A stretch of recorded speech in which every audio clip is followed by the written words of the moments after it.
the party is on its, you know, they're in the streets. They're pushing through people. We can quickly go. Boom. Now we're here. Well, one's a little bit more distant. But they make it to a square where there is a large, ruinous tower that can't be seen because a really big, like a silo almost, a circular stone wall has been built around this flaming tower. Over the course of time, there's been also some pipes that have been imported going into and out of it. It's causing some suspicion, some speculation, is either driving or confirming wild claims about the environment and what's happening. And after staying in a hotel called the Wild Cherry here, they were in a workshop here, doing some research, some tinkering, and they make their way through the lobby, and finally, well,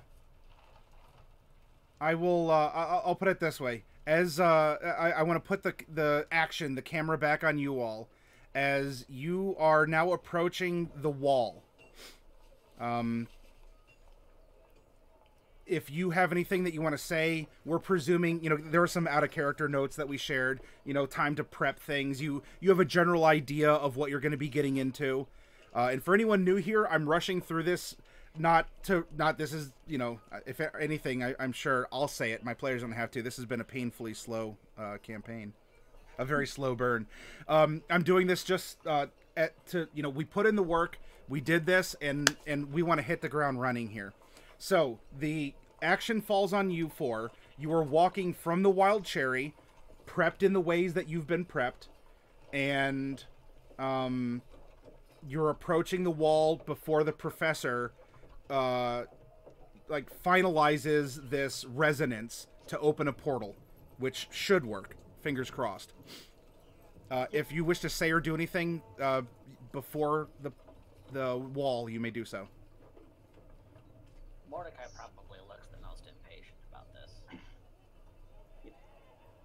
As we are walking, I would probably be explaining the things that I learned at the old Shadowhar, the Shadowhar Master of Old Magic that I found, the one who the sage on it in the port, in that the magic that Cypher uses is actually what was used by the Shadowhar Empire before they changed to necromancy.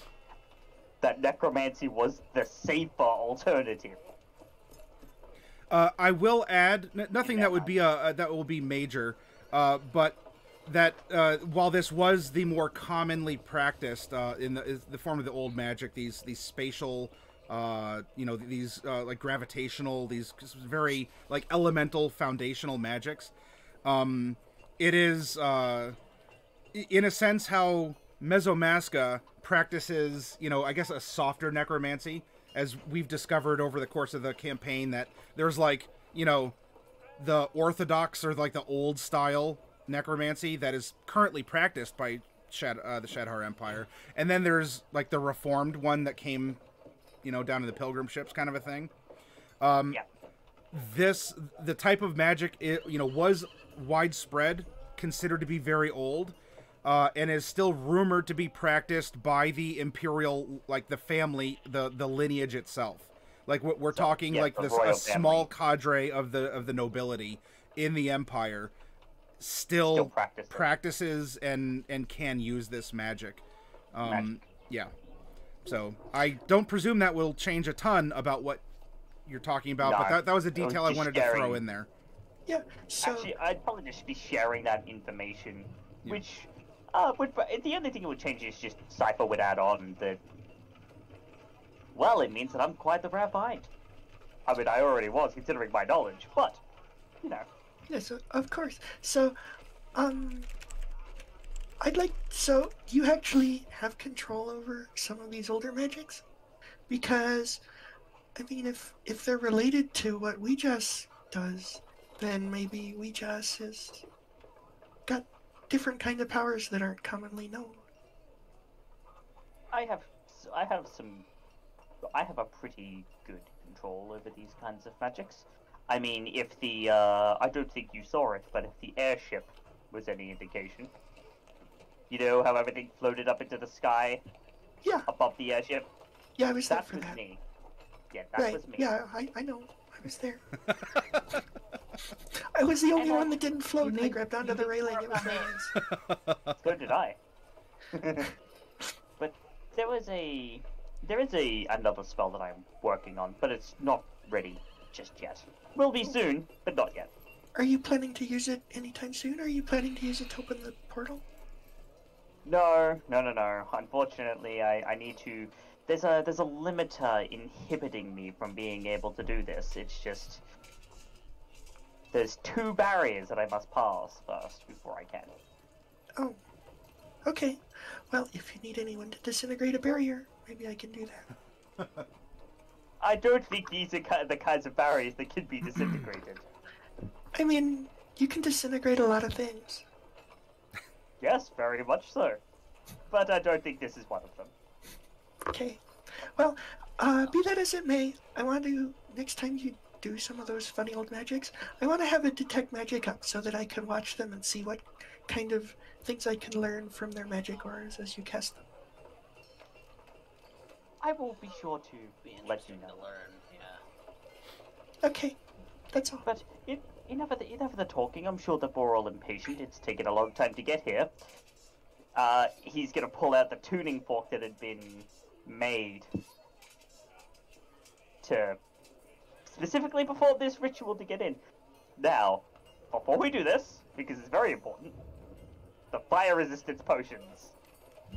Oh, yeah. I'm downing mine right now. No, I don't think we should use them just yet. What if it doesn't work? Actually, yeah, that's a good idea. What if it doesn't work? I'll have it in my hand ready to down it. Fire. Okay. You actually go first. Yes, you should go first. Just a moment. Hell, what the hell?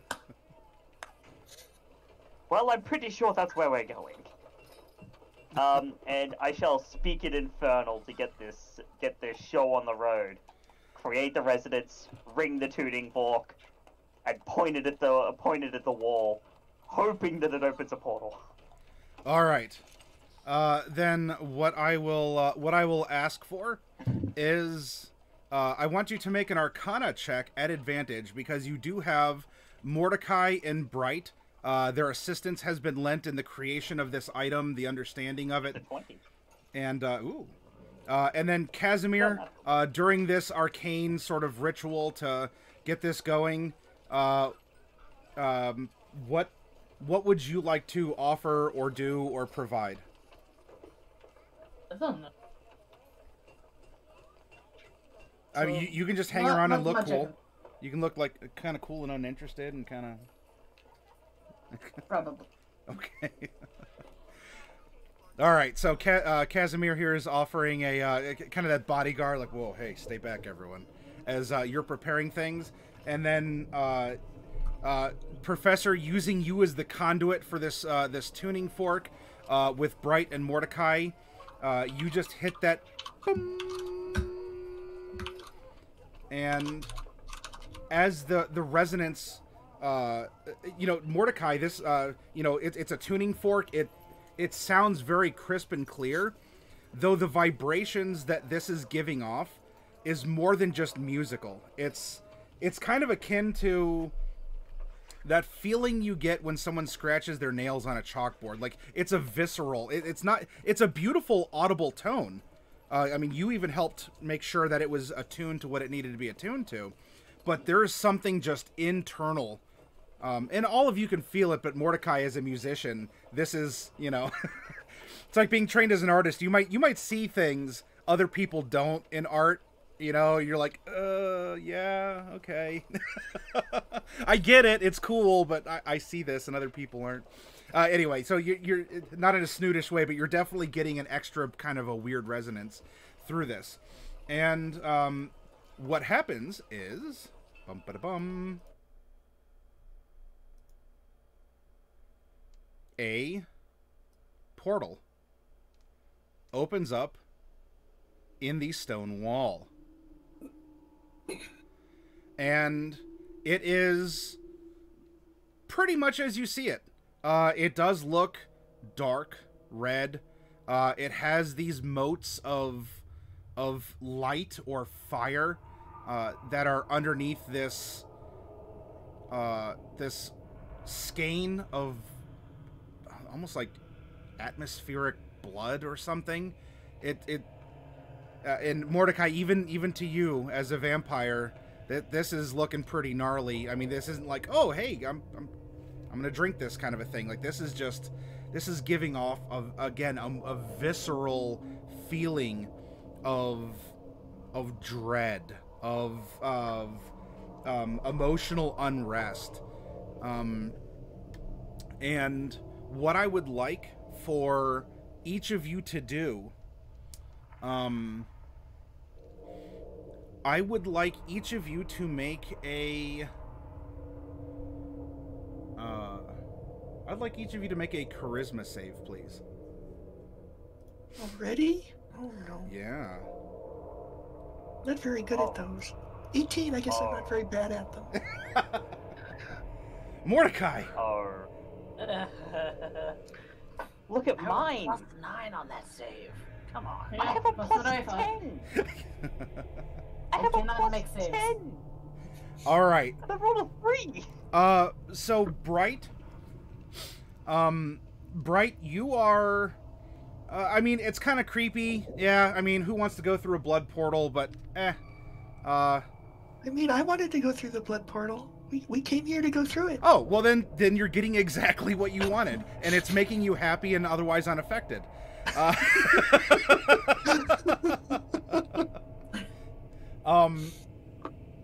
The three others here, Professor Cypher, Mordecai, and Kazimir, each of you, I will let you internalize this. There is no mechanical thing that has happened per se, but there is just a kind of a, you know, you see this and there's some thoughts that are floating through your head, which would be like, is it really worth going after them? Or, you know, things that are a little bit more selfish, things that are a little bit more, well, I mean, maybe we'll go in, kind of look around and leave. Things that are maybe not how you would normally think, but these thoughts are bubbling up to the surface. As you're, you know, maybe they got what they deserved, or that this isn't such a bad idea after all. Just letting the power flow through here for the city. Whatever, however you want to translate it to your character. I'm giving you prompts. I'm not going to tell you what to think.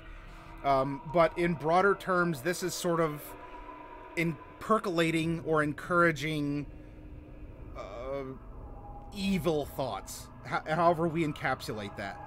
You know, as selfishness, as cruelty, as something.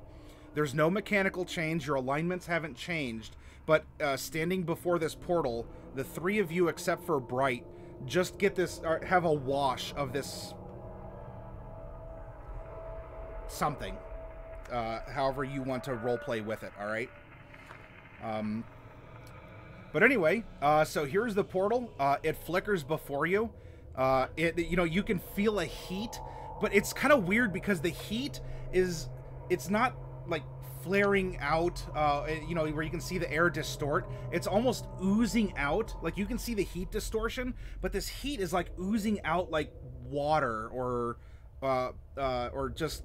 even like blood. And you just see it's not acting like normal heat. It's distorting things and flowing around your feet.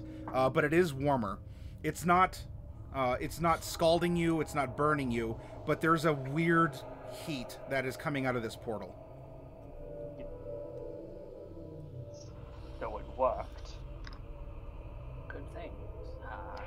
Let's not waste time, I guess. Cypher is gonna pop his potion and looking at the portal, he kind of... This is the first time that the three would have seen Cypher visibly kind of gulp. Normally he's been happy to head straight on into everything with a smile on his face, but it's at this point that there's the very slightest tones of apprehension in his voice, in his way of being, in his body language and his mannerisms.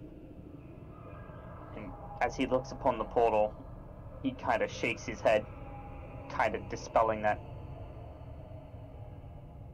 I suppose as the actual monster, I should go first. So Mordecai starts walking towards the portal. After you. We'll be right behind you. Okay. And he kind of places his hand out to kind of see if it's gonna be like gonna stop him, and if not, he's going to push through. Okay, your hand, you encounter something that provides a little bit of resistance. Think almost like if you were to stick your hand against, in our terms, in our world, something like cling wrap, except you eventually can push your hand through it.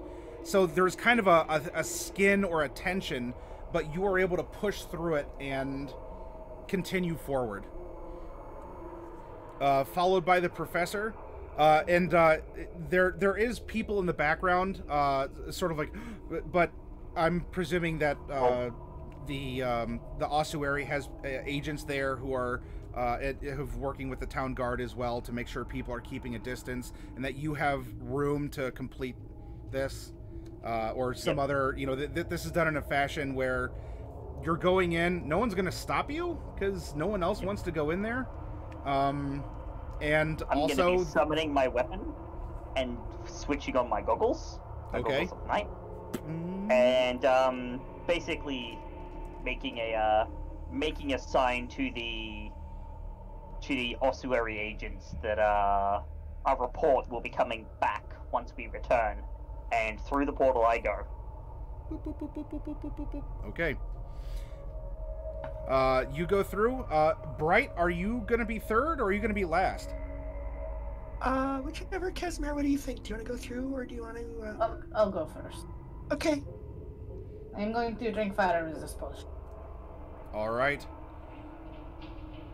Kazimir, you step through. And for both you, Professor, and Kazimir, you also feel that kind of slight resistance before it kind of like snaps and lets you through. And then Bright, you are all alone on the outside. Do you want to say or do anything, or are you going to hop in?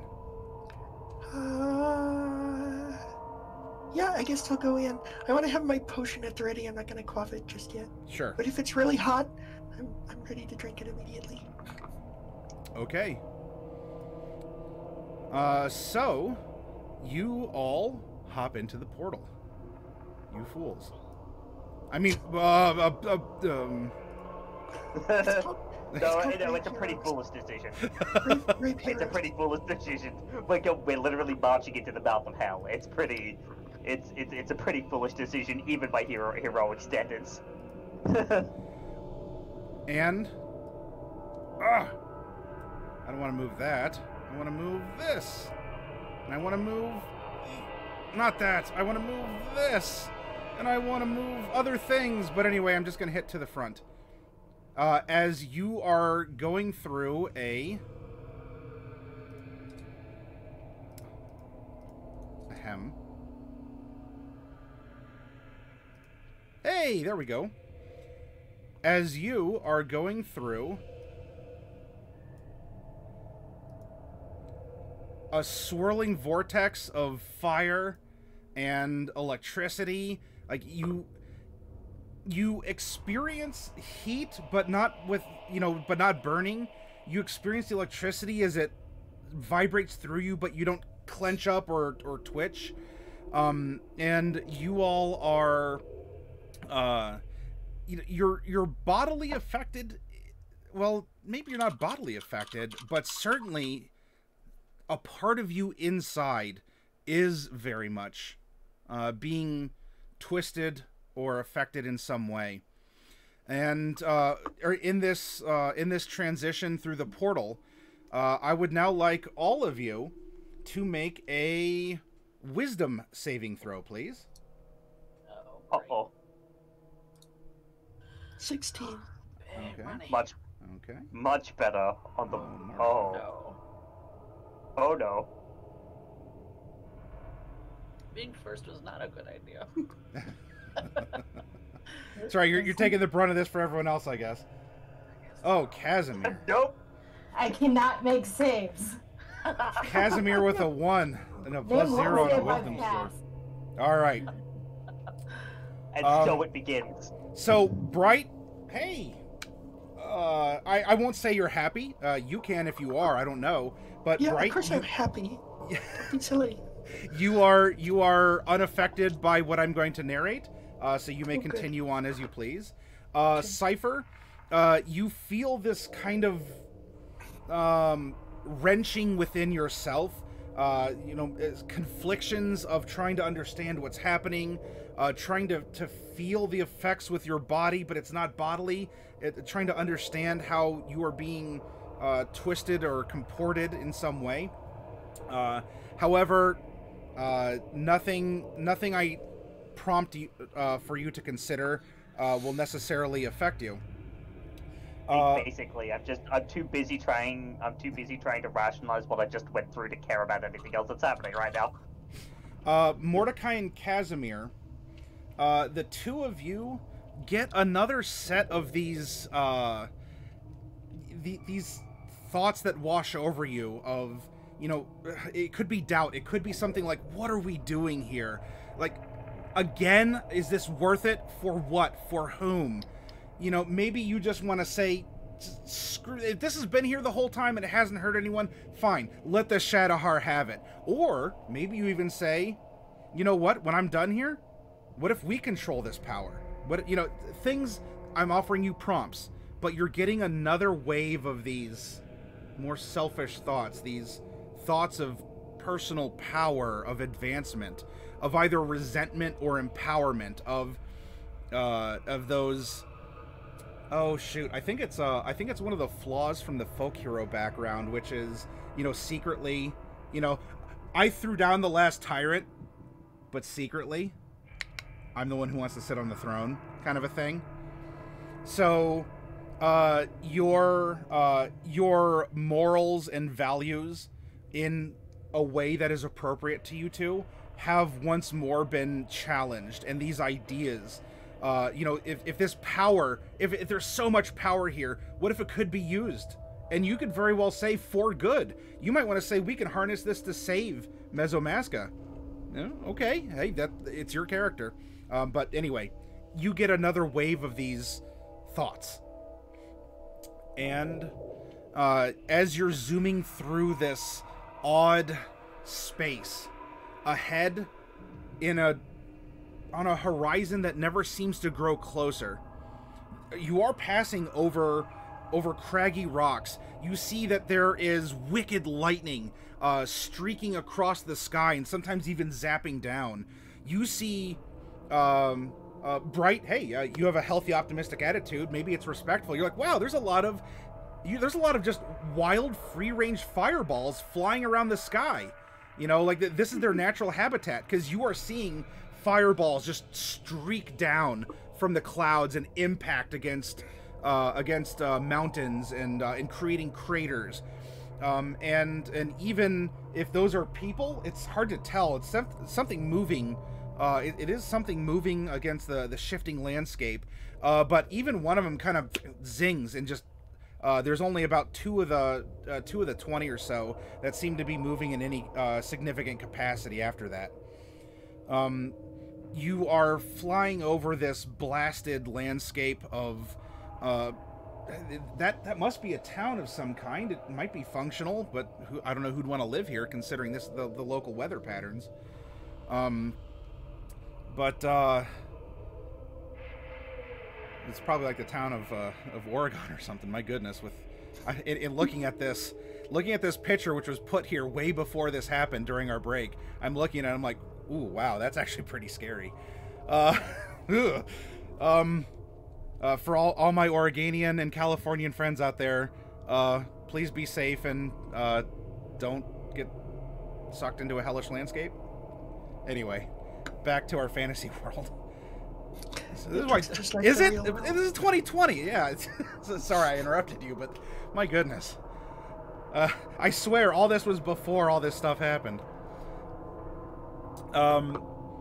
And you all finally materialize after never really getting closer to this tower with horns, with these, kind of spikes and different features.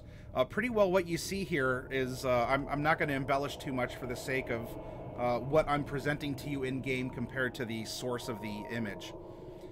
Yeah, life imitates art. Yeah, there we go. And you all are going to land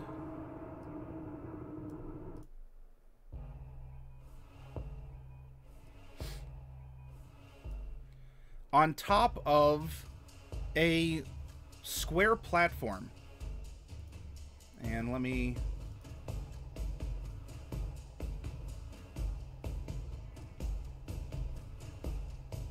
draw some tokens over here.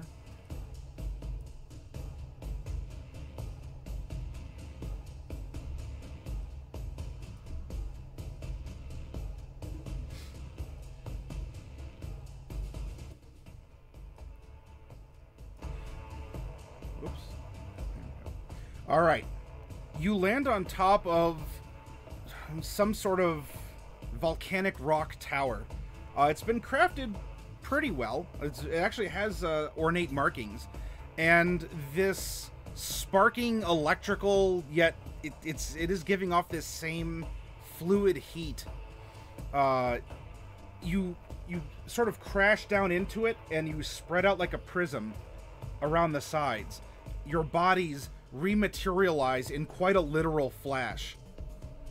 And you find yourselves atop a 40-foot, so some awareness of where you're at here.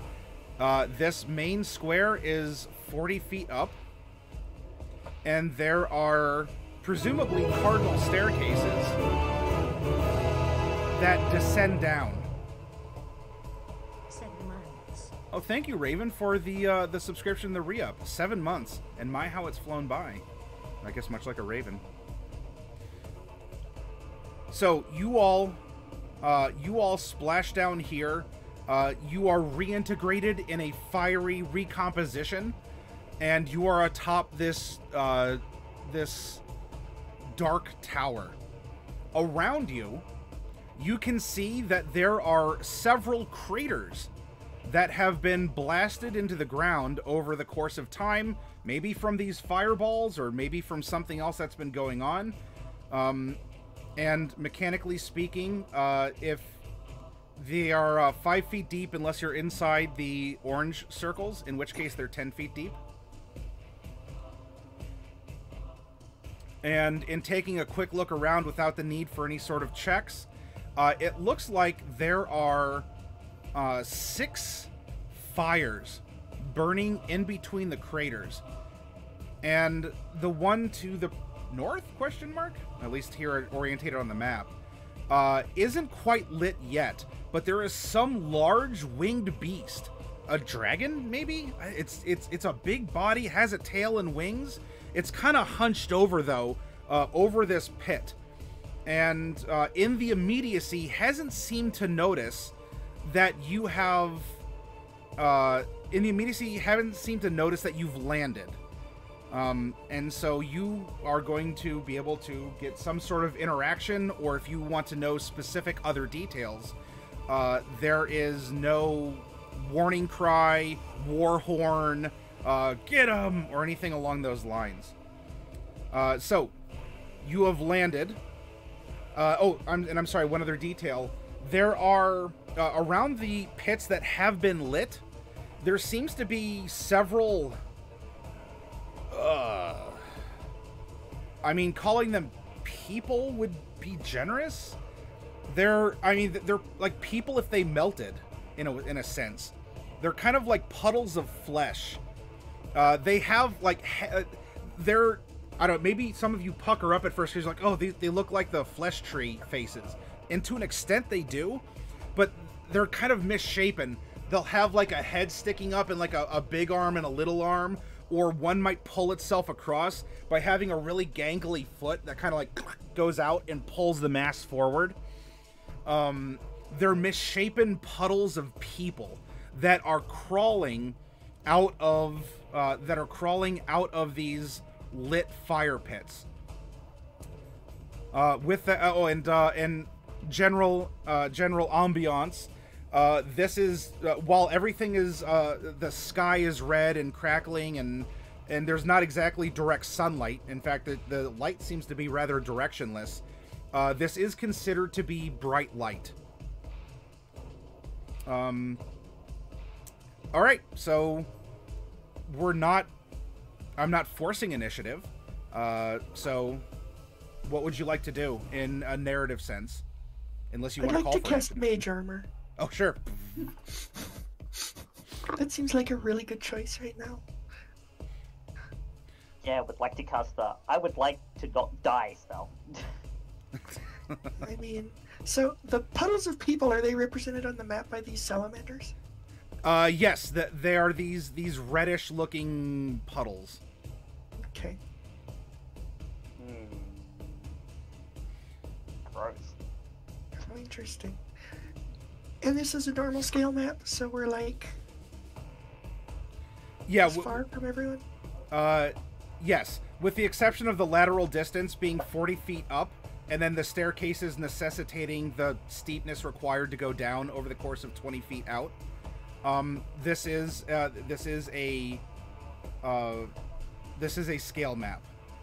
Okay. Do the stairs constitute difficult terrain? Let's see. As we have a, I would say going down, no, because you do have gravity working with you. If you want to trudge, oh, yeah, we can use that one instead if you'd like. Whoops.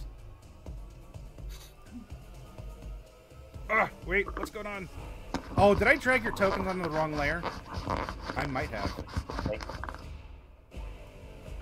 I did.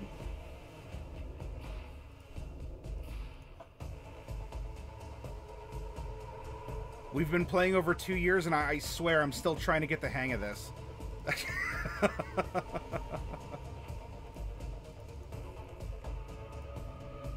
Now we're going to go to Objects and Tokens, and I'm going to get rid of this Kazimir. Boop. Okay. We've been re-Kazimired. Okay, so yes, you know, if you want to dash up them, that's probably difficult. Going down, I will say not. Okay. So. Oh, I'm sorry. One extra detail before you continue, because this actually might make Bright ask other questions or want to investigate. Your mage armor does cast. When it does, you are your mage armor manifests in a way that almost resembles that armor that Jaden was wearing. In fact, you have like some cool little horns, and you even have like a little phantasm tail on your mage armor that that's coming off your back. But it's not encumbering. It's spectral. Right. You still have the full benefits of mage armor, but maybe this place is causing it to manifest in a different way. Okay. They don't have.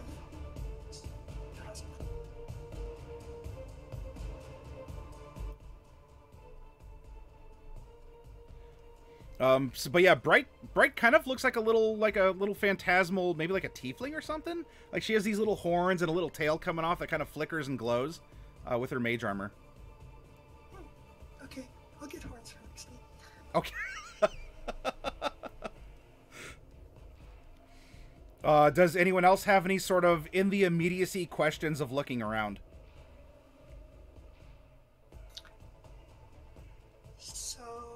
The creature that you said might be a dragon, can we tell if it's actually a dragon? You can if you want to spend some time. Right now, its wings are in the back, but it's kind of hunched over this fire pit, which isn't lit yet. Okay.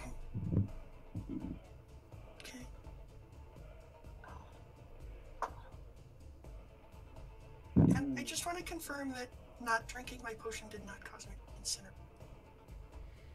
incinerate. You are not incinerating. It is very warm right now, though. Okay, that's fine. It's tolerable. You may not want to, be in this, because I guess it would be like I don't know, it'd be like a gnomish sauna. It feels good for a while, but you don't want to spend too much time in there. That's okay. Just getting a handle on it. Like a desert heat? Yeah, well, Kazimir quaffed the potion, but you know what? This is probably like, this is not too bad. Also, TT2KB, thank you very much for the raid coming over, and hopefully you'll enjoy the game alongside us. Yes.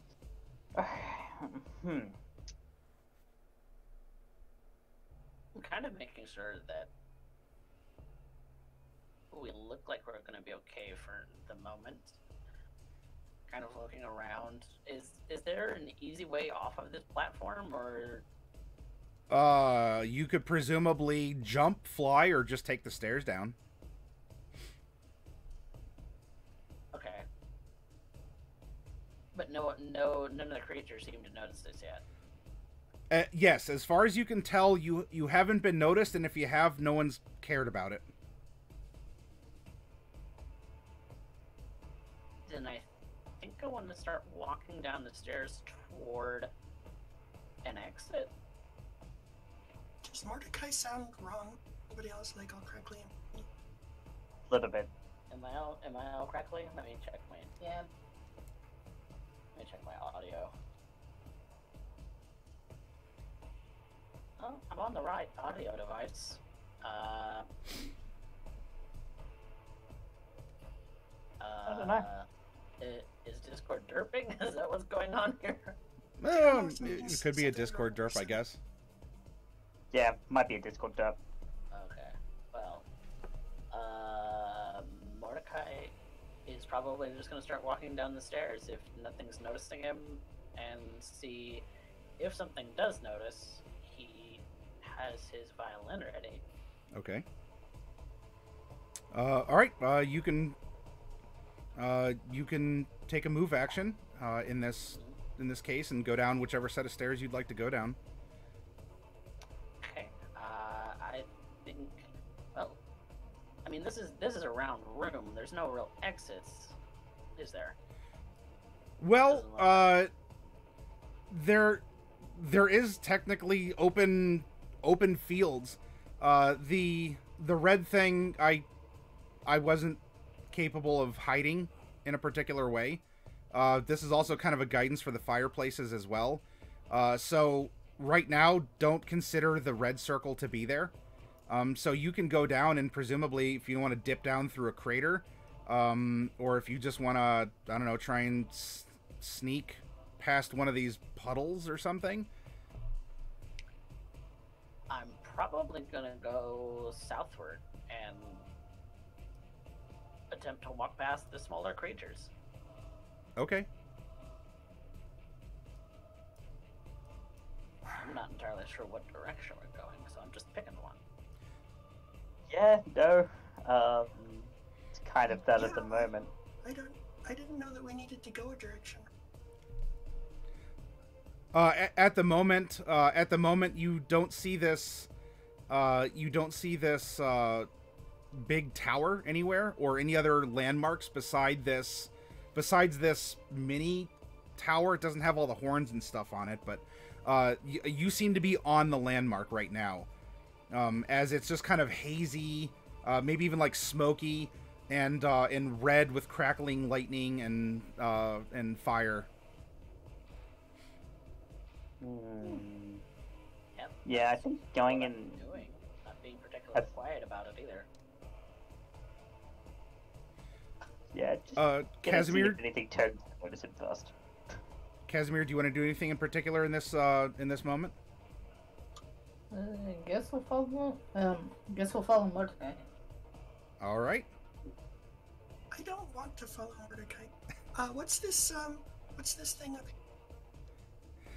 This is maybe a beacon, or it's something that you in this dematerialized state, you like as you were kind of flying through this weird tunnel of special effects, you crashed into it, and it acted like a prism, and it split all of you out as your bodies reconstituted in a fiery fashion. So it is kind of glowing and sparking with some sort of an inner light, but otherwise it's not acting in a overtly harmful fashion. Okay. The Doctor Who tunnel. Yeah. So I'm sorry for being a little distracted. Roll20 apparently had a derp during the off time, and my spells have been scrounged. So I'm fixing my character sheet. But, Oh, shoot. Ah. But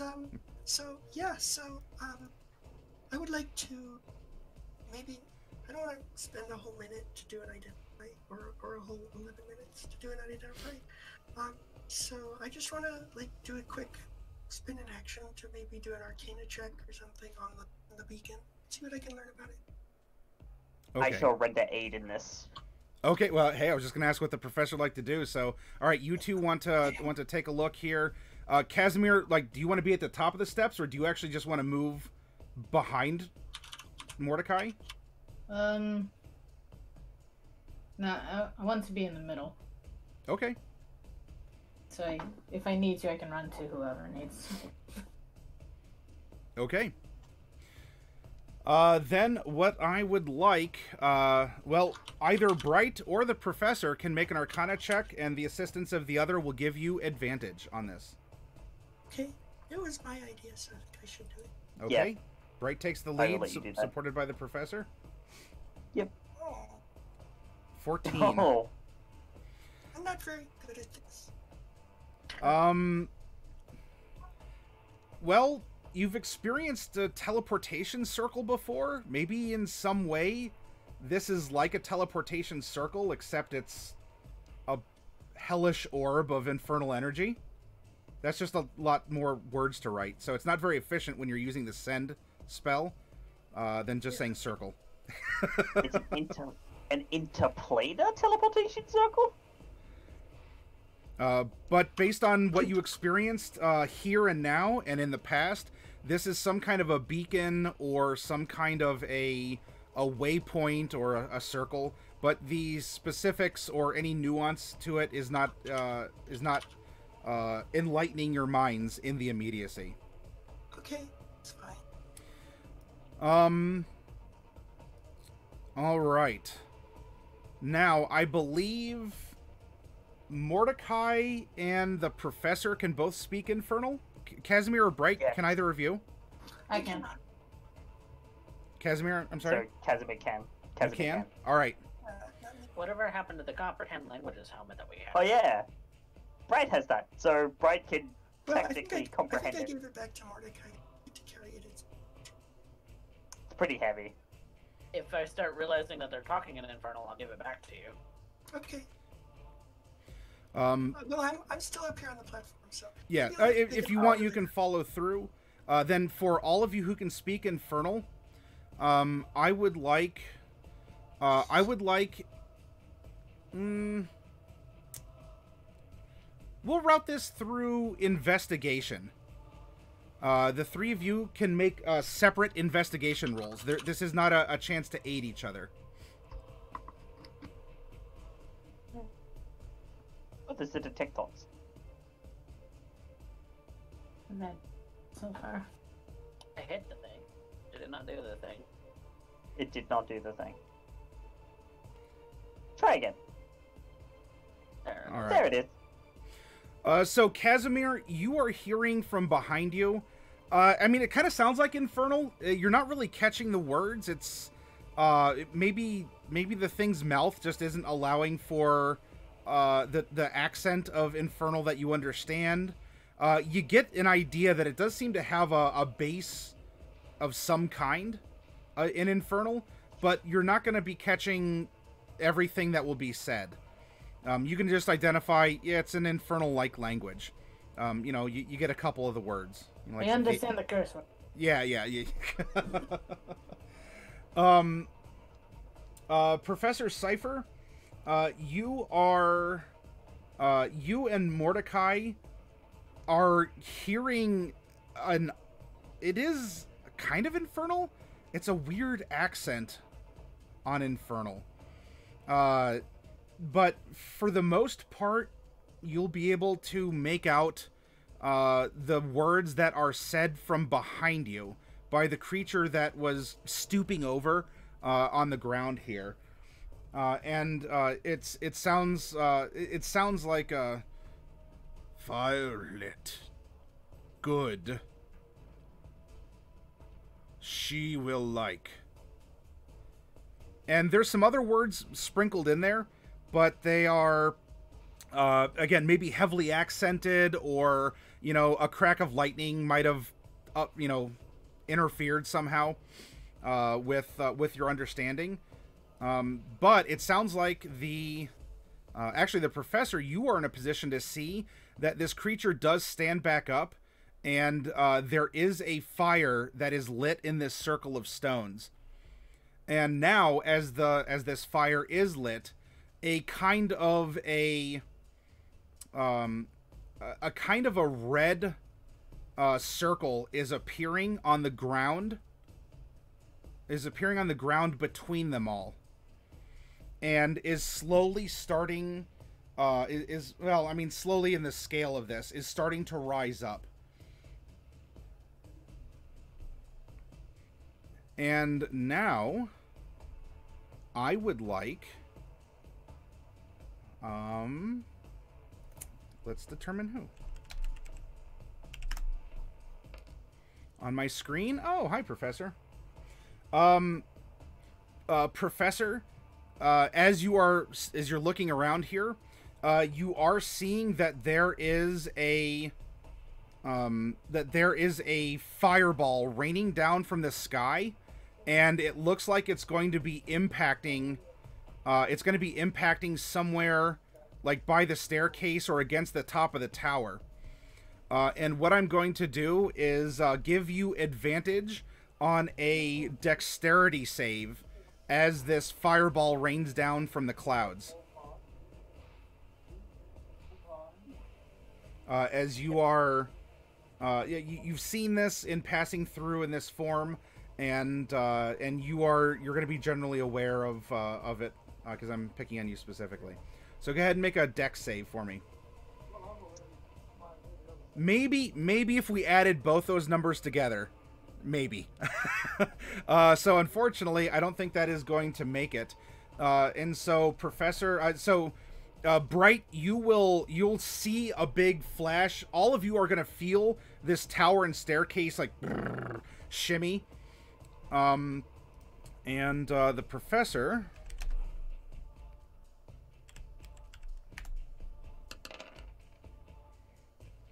this is going to be 18 fire damage, but be up to 9 if you have any mitigation, so that washes over you. The two of you on the middle of the tower, I mean, you're shaken, but it's there. I need. Well, actually, so we have one that's at both ends. So I won't. I'd like for Kazimir and Mordecai to make dexterity.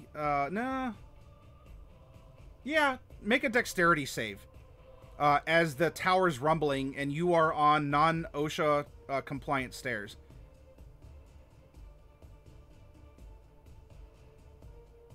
Okay. All right. So Kazimir, you hold your ground. You're in a mighty pose, and Mordecai, you simply you can fall in a direction of your choice that's not upstairs, and you're prone. But you get rumbled off the stairs as you're on your way down. Okay. Boop. You land on your butt. And then once more from this creature, you hear, says it several times, and let's see, who had, Professor, you're the closest. This is said a little under breath, and you're also maintaining your feet here and not tumbling down, you hear something like, hurry, hurry. And now we are going to... oh, and this... Boop, boop, boop. It seems to be distracted as it's watching this kind of red wall rise up around this ring of craters. So it has its back to you. Presumably it doesn't know you're there still, or if it does know, that doesn't care. But we now are going to come over to you all. And we're still kind of in narrative, so I don't know. Narrate general action or movement that you'd like to take. You see that this red wall starting to erect? Yeah. Given the rise up. scale, it's turning into an elliptical dome, and it is. Let's see. Given that, it is going to be. It's already 20 feet up and curving in towards the center. The center would be 40. I guess it would be elliptical, so that would be the highest point. So it'll be about 40 feet above this beacon. Also, the flesh puddles, you took a tumble, and they've noticed you, but they're not really charging in, but they're turning towards you. Okay. I don't like that I've noticed. Whoop. Yeah. So it was the. Does it appear to me that the? I'm not gonna call it a dragon because everybody knows it's a demon. Does it appear that the demon is responsible for summoning the wall of fire? Is that a conclusion I could reasonably draw? It has completed. It set something on fire, and after that happened, there's a red wall rising up around the this area. Yes. Okay, that seems like a reasonable conclusion. Okay, well I know what I want. Whenever it's time to do it. Okay. No initiative yet, unless you want to purposely engage it. So, Kazimir, you want to rush up and help up Mordecai? Yeah. Okay. Run! Okay, pep, pep, pep, pep, pep, down the stairs. Mordecai, you're given up a lift up by vampire carrier Kazimir. I don't like that this thing is enclosing some things, so I'm gonna shout out an infernal, I suppose. What is this? Are you shouting to the... I can't even say to the heavens, necessarily. Are you shouting to the clouds, or are you, like, asking one of these liquid people? To the demon, I guess, behind us. Oh, you want to, like, run around and shout? Well, not run around, but I'm just, like, shouting loud enough for him to hear me. Okay. Well, I'll tell you what, there is an ambient noise of fire streaking through the sky and thunder and lightning. I imagine you'll be pretty good at this. I'll ask for a performance to try and amplify your voice into, what is this? That vocal Thaumaturgy. right? Yeah, that vocal you also training. have thaumaturgy. Oh, Thaumaturgy. hey. Yeah, thaumaturgy, Thaumaturgy, then. triple. Yeah, Triple so, the volume. so even if I do poorly, it might go okay, yeah. Yeah, alright. 26. Not over at all. So you don't invoke magic, and you instead use your voice here with your 26. You know, what is this? And there is an answering huh from behind, but it's still your all's turn to do things. But I'm just gonna have this guy kind of flip around and look. Okay. No sort of like egregious roar or anything, but just a like a Tim Allen kind of.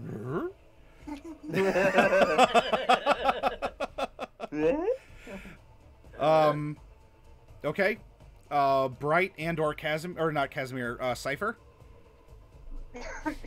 As I see it turn, does it look in our direction, or is it just kind of focused? I heard something on the other side of the tower. Right now, it's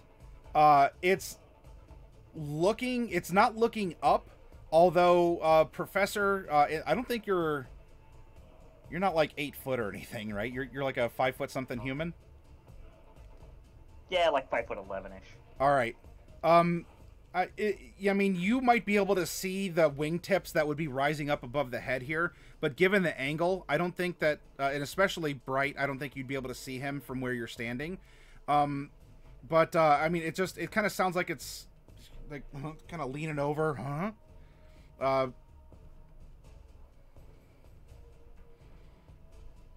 trying to determine where these words came from. Cypher is going to turn to Bright and say quietly in common, "We should probably disrupt this ritual." Yeah, I was thinking that too. So I can't see the demon?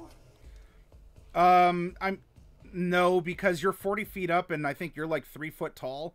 So if we were to draw a line, I guess from where you're standing, you wouldn't be able to see the demon given the angle.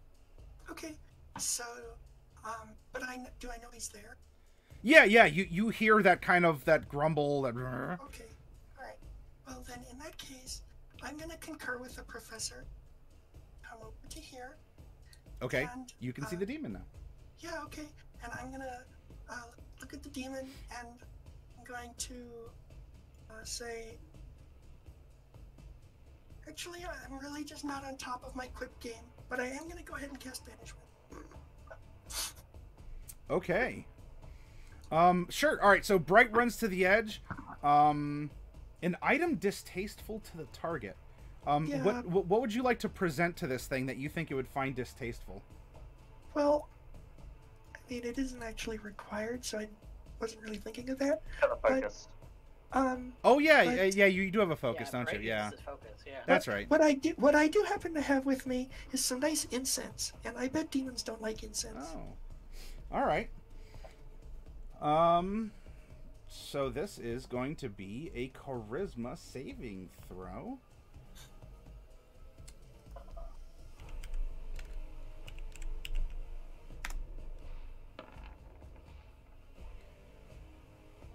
Does a... You know what? I thought for a second Roll20 would actually give me both 12s, but no, it has to be a big dork and give me the 10 it was originally on before the other die rolled into it. But that's fine. This is going to be a 19 to save versus your banishment. 19? Yeah. Well, my DC is 18. Oh, it saved. Okay. Didn't work. It's And unfortunate. this thing looks up at you, and as it does, I mean, this is... I mean, maybe you can see how it could be confused being a dragon. Has big horns, has big wings, looks strong. There's also just some unsettling humanoid traits to it as well. It's a weird... It's not like a puddle person, but this is definitely... I mean, this is not a dragonborn, not a tiefling, but kind of, but not. And if you want to call it a demon, then you may very well call it a demon. And it looks up at you, and it gives that kind of like squint, and its eyes flare up with an inner light, and it's noticed you. Okay, well, I mean, that was bound to happen. Professor, before I call for initiative, what would you like to do? As I will still... We're kind of in a round that hasn't been counted towards initiative. Bright is going over and trying to banish this thing.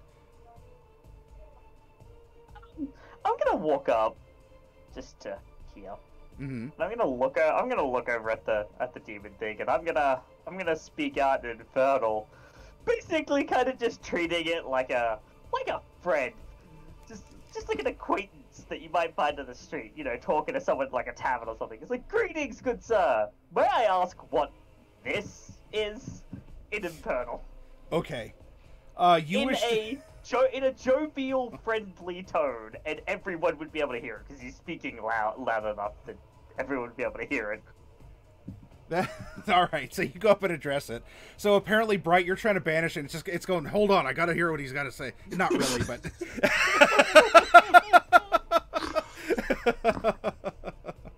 I'll get back with you. Hang on. All right, so we have a detractor and a benefactor at the top of the tower here, and now I would like for Yuns to roll into initiative for me, and I will roll into initiative for me.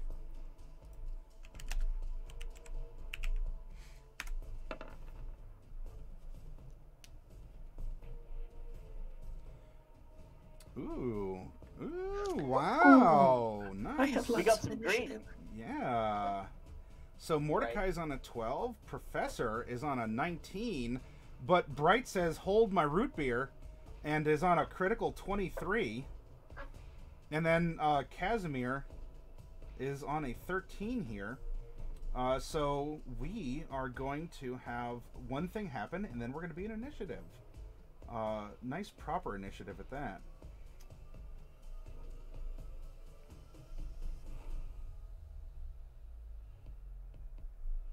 Okay. What you see happen is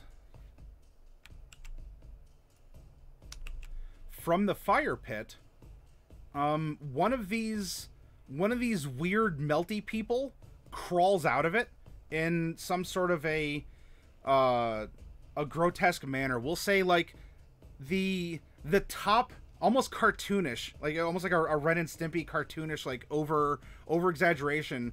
Like the top jaw almost sort of like reaches out and the teeth go into the soil and then just drags the rest of the body behind it as it's crawling out of the fire pit here into the position in which you see it. And these ones have crept forward a little bit.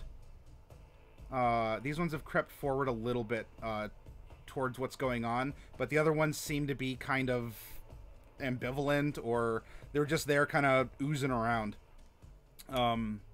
Okay. So you have been noticed. This thing is looking rather upset at you, Bright, but you have a plan. You are the woman of action, and you get to go first in whatever you'd like to do in this circumstance.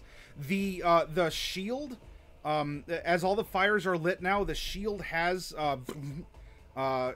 closed around, and in time enough to block another fireball from raining down. So it impacts the shield. It kind of reminds you of an incident with a wall of force and some mud, except this is fire and whatever this red stuff is. And but it's on you. This thing apparently saved you from a fireball. You should say thank you. That was thoughtful. I will say thankful in my own way. So I'm gonna go ahead and you know, I don't even know what to do. I don't even know what to do. I want to see what powers he has, but I also don't want to die. Okay, I'm gonna go ahead and cast another banishment. But this time I'm really focusing my mind, and I'm gonna say to the devil, you know, I really don't think there's anything worse than a devil's advocate. Or do I? Sound of feasting horde. And hopefully he'll find that distasteful. Okay. And he's gonna go ahead and roll a 9. A 9. Oh my. Okay. Sound of feasting horde. Then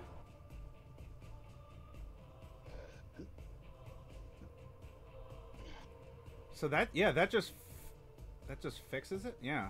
Okay. That is charisma saving throw. All right, that will I needed an 18, so he is going to fail that. Hi. Having a time in the minute that you're away. And what you see is in this moment, it is there's kind of a, it's not there, but there is kind of a phantasm made up of kind of like heat in the shape of this thing, that you see little licks of flame still come out. So it's not here, but you can see kind of where its entity will be or was, as it has been phased out of where you're at currently. Okay, good enough. Okay, I'm done. Actually, I'm not quite done. I am going to fail using roll 20. I'm going to go ahead and take a few steps back over to this side of the thing to see what's going on with Kazimir and Mordecai. And then I'll see Mordecai sprawled at the bottom of the steps. And I'll shout down and say, "Did you mean to do that?" Always. All right. You move. You get your word in edgewise with Mordecai. As this thing is banished from whatever existence this may be, you suddenly hear all of these puddle people just go nuts. They start gibbering and screeching and reeing, and it's like all at once. When this thing disappeared, they just are bonkers, and they're like twitching and gibbering, and now instead of kind of like lazily kind of doing whatever, they're actually like they're looking around, and like Mordecai, you see that a couple of them, it's not their turn, but I'm just turning them towards you for narration's sake. But you see that they're starting to like hone in, like right at the top. You see that there's a like one of its eyes is kind of off doing its own thing, and it sees you before kind of coming back to the middle of its face, where it probably shouldn't belong, but at least it's more normal. And so these things just start making horrendous, gurgling, grotesque slurps and rees and screams. Okay. However, next in initiative is the professor. Yes, it is me. I am the thing that happens. Well, I was just gonna shoot some Eldritch Blast at that guy, but he's gone now, so that's not the thing that's gonna happen. Are these lots of people to shoot Eldritch Blasts at? Yeah, are these blobs making any kind of aggressive moves? Right now, besides like starting to like hostile? twitch and quiver and like undulate, and making sounds, they've not taken aggressive moves, but this big thing disappearing seems to have set them all off in some way. Yep, so I'm gonna move over to here. Sound a feasting horde. And I'm gonna invoke the rule of it's coming right for us. And I forgot I can't tap to do that. Wow, that took me all the way back up to the top. That's not what I wanted. I need the ruler.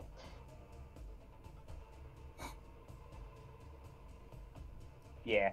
Alright, so, each of these guys down here, 1, 2, and 3, are all receiving an Eldritch Blast courtesy of me. Okay. And I'll resolve these from left to right.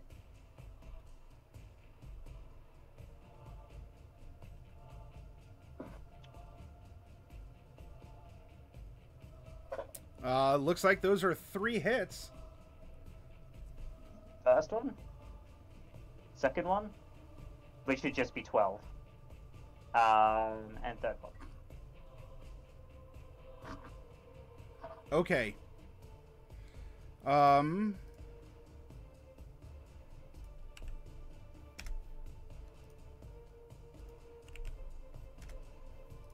right. You send forth your Eldritch Blasts, and once more, can you remind...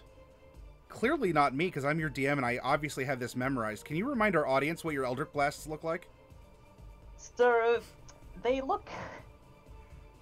As Cypher kind of swishes his hand to fling these, they look kind of like spheres, but if spheres were made up of hexagons instead of circles. I will note, just Cypher's entire aesthetic is quantum stuff and trippy geometrical bull S. Bull plop. That's it. That's the PG-13 version. Bull plop. And so, as such, you will see a lot of very trippy geometry that should not be physically possible coming from Cypher. Like well, tesseracts. That's fine. your impossible geometry makes contact with flesh, and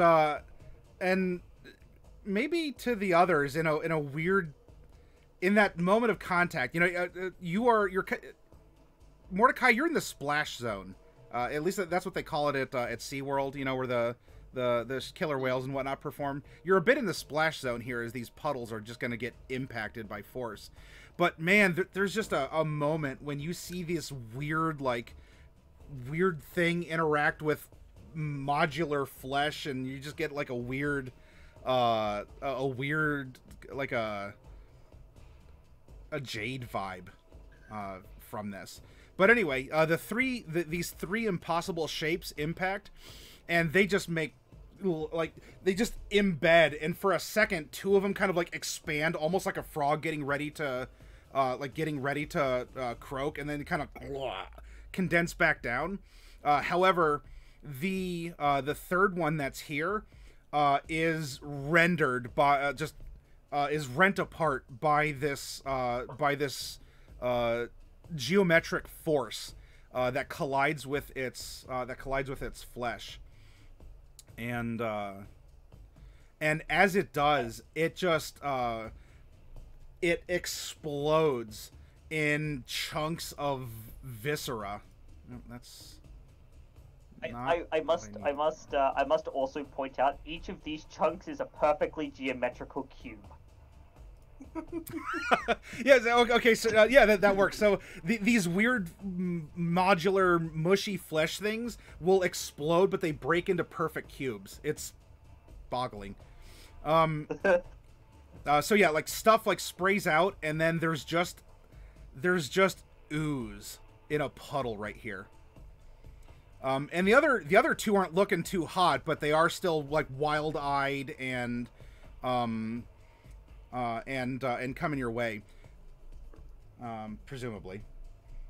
Now, while these are weird, mushy flesh, and there has been, at least as your DM, I dropped the reference to like flesh tree stuff with like the melting faces and all that. These are kind of melty creatures, but these do not look like the thing that was encountered in the jungle in Bright Stream. They aren't that. They still kind of maintain a shape. It's a little weird, but they're not acting the same way that particular creature did. All right. So that was the professor. Anything else, Professor, or are we moving on to my turn? No, I'm good. All right. I did my best to stop you from taking a turn. You did. It was very admirable. Because honestly, I don't get my bruiser right now. I just have a bunch of these dumb little puddles. Probably just telling Mordecai to be careful of the flesh cubes. So these things are going to slurp up to Mordecai. Ooh. Okay.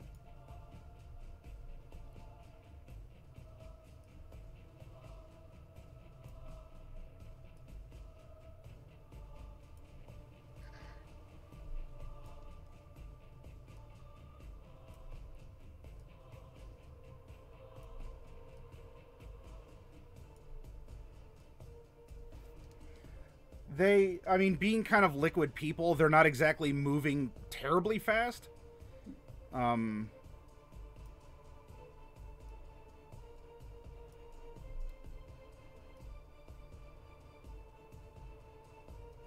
can just start on the staircase.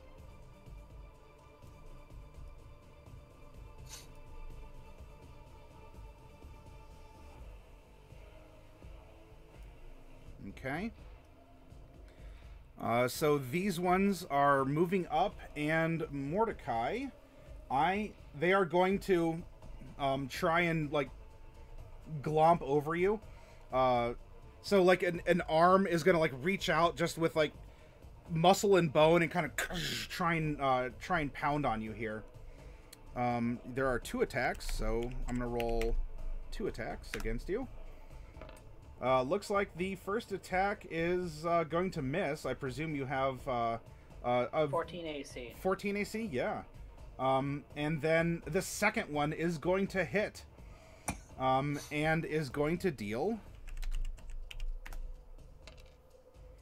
3 points of bludgeoning damage to you as it hits you with a meat hammer. It's not a very meaty meat hammer. Yeah, well, if only it could muster more muscle in its arm. Trying my best here. And let's see. So those were the moves and the attacks. These ones get to move. I guess they get to double move.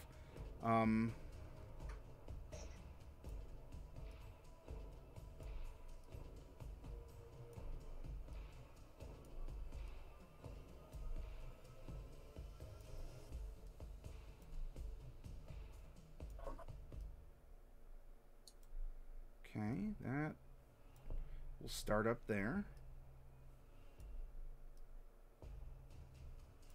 Okay. Mip. Okay.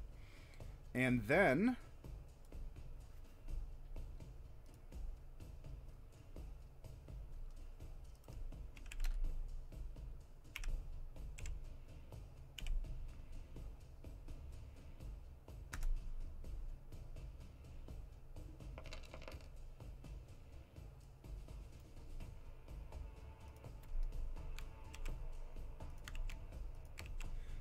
these do not move any further than just crawling out of the pit. But more of these flesh things do crawl out of the pit.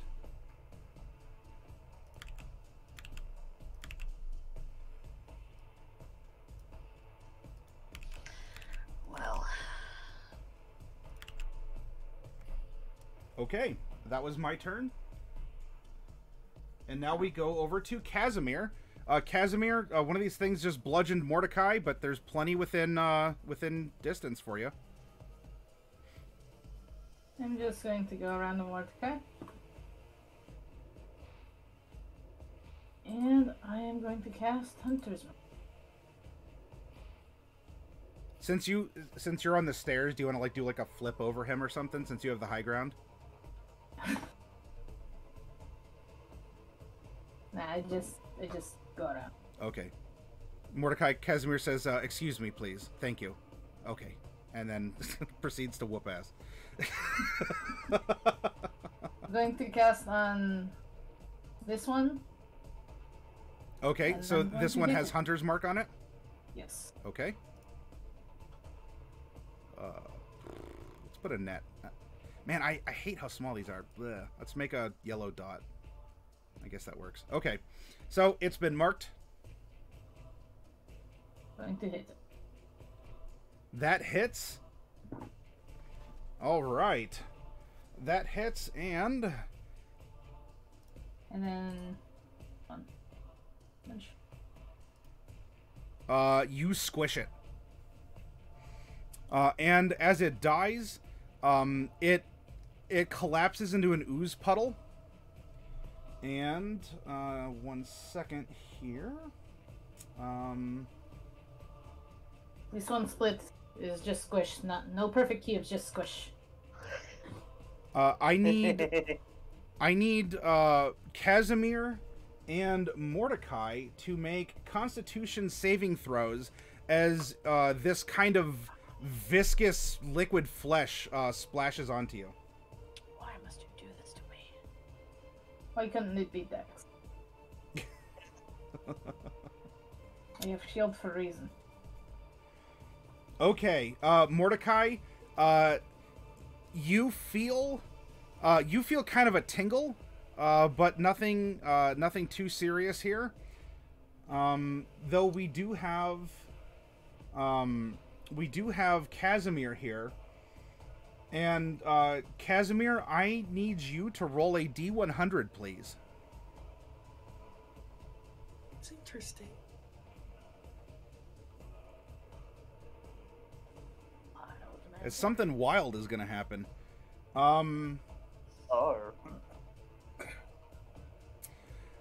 So Kazimir, as this flesh splashes and like you squish it, like you pancake it with your axe. Is that like you're kind of you're trying to use the blunt end of the axe, or something, right? Is that how I understood it? Okay. Not a cleave it in half either way, get hit with an axe. This malleable, like this malleable liquid flesh kind of splorts up on you, and it covers you, and you just, I don't know, you take your, well, you have your handful, but anyway, you kind of, you wipe it off. Not the first time you've been sprayed with you know, blood or other bodily substances here, but then, you know, you kind of, and you get back to it. Is there anything else that you wish to do? Yes. Okay. I have second attack. So, I'm going to hit this one behind me. All right. If I can open up the right window. Sure. You carry on the momentum of your first strike with the second. Oh yeah, you're gonna hit for days. All right. And this thing also turns into a puddle, but also sprays its effluence around it. And I need both of you to make another Constitution saving throw, please. Well, isn't that joyous?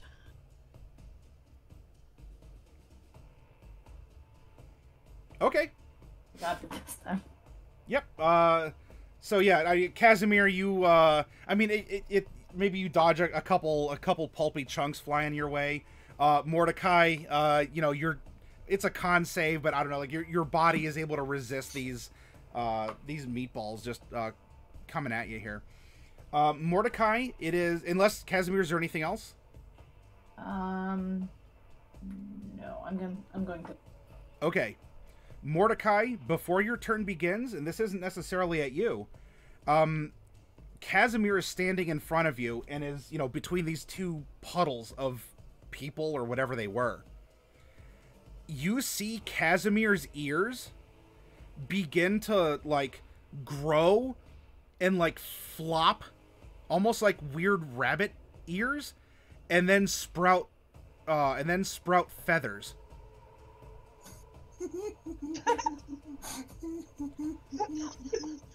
Like you see these liquid chunks, like kind of like the stuff that Kazimir missed because he like wiped his face, but stuff got on his ears. You see that this flesh kind of absorbs into his ears. They just like extend, flop down, grow feathers.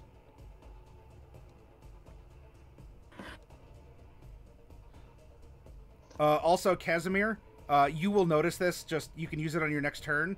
You technically have a fly speed of 5 right now, if you wish. Oh, okay. Yep. Okay, I understand now. Mordecai, what are you doing? A little dumbfounded for a moment. I will grant you that.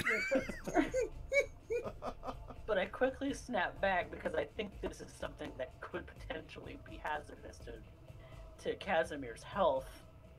And so I start playing a very sweet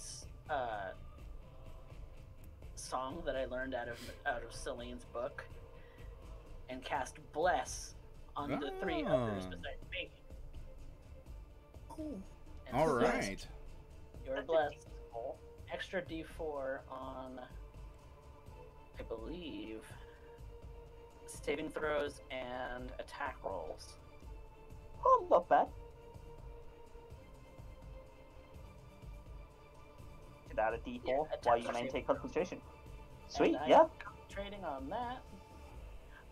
Now that there's no danger in front of me, I'm probably going to back up towards the steps again. Sure. Go back up the steps. Probably to about there. Do I want to do anything with my bonus action?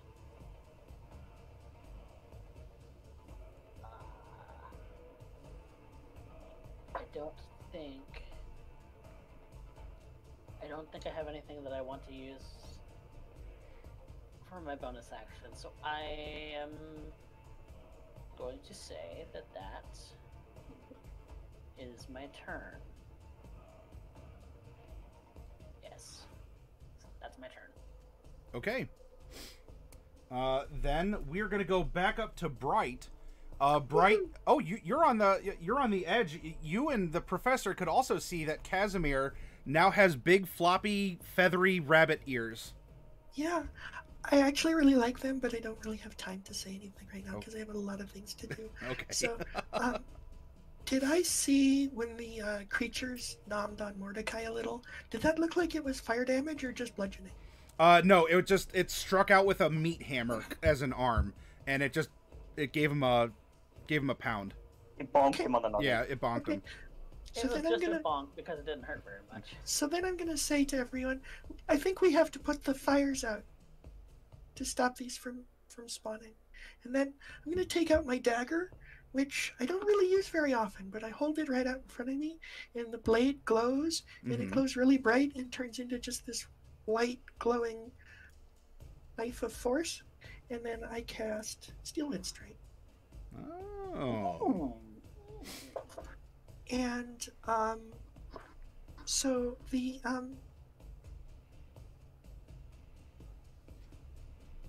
so I want to ask you actually before I cast that. I guess I should have. So how do I calculate the range to these people down here? Because I realize now this is a 30-foot range spell. I may not actually be able to use it. You wouldn't because you're 40 feet up in the air. Okay, so I take out my dagger, look at it for a little bit, glows a little bit, and put it back in the sheath. All right. And instead I cast a magic missile.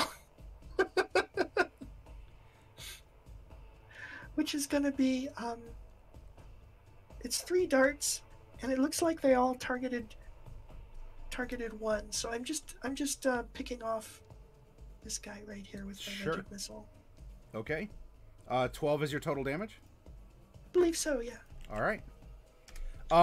Your magic missile's gonna and just like pound into this liquid flesh, and it still is kind of there and oozing around. You can see the holes through it. Like that one witch from Hocus Pocus or something. Like she had the hole, and she's like, really?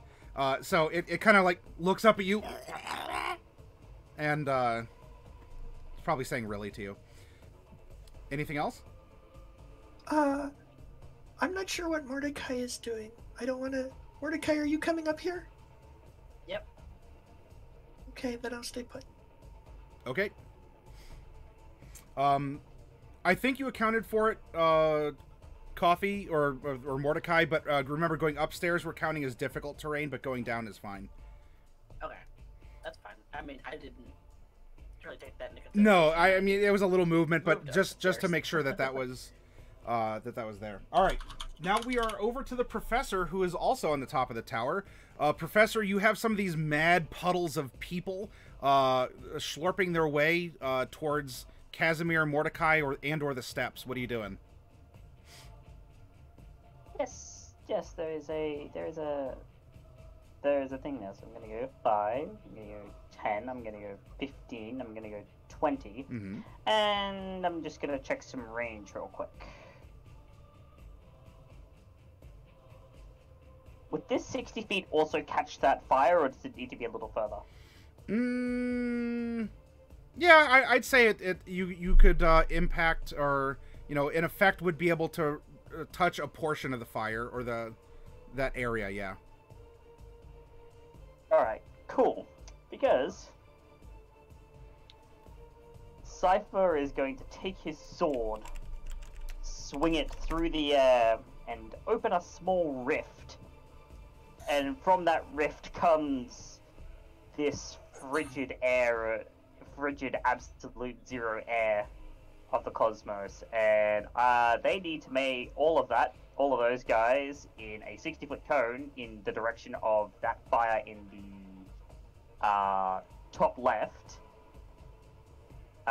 Need to make me DC 19 saving throws. Okay, this is a 60-foot cone off of you? 60-foot cone. Okay. So at its widest, it's going to be 60 feet. Yeah. At the thing, it's going to be 60 feet. If it doesn't reach the fire, because I am also aiming for the fire, I can move 5 feet forward to make that happen.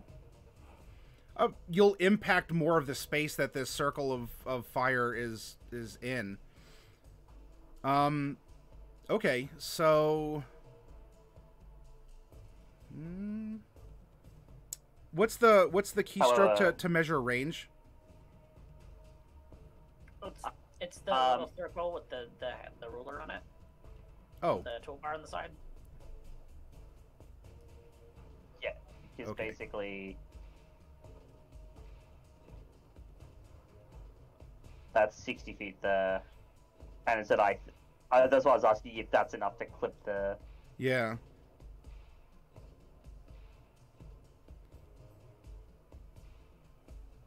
Okay.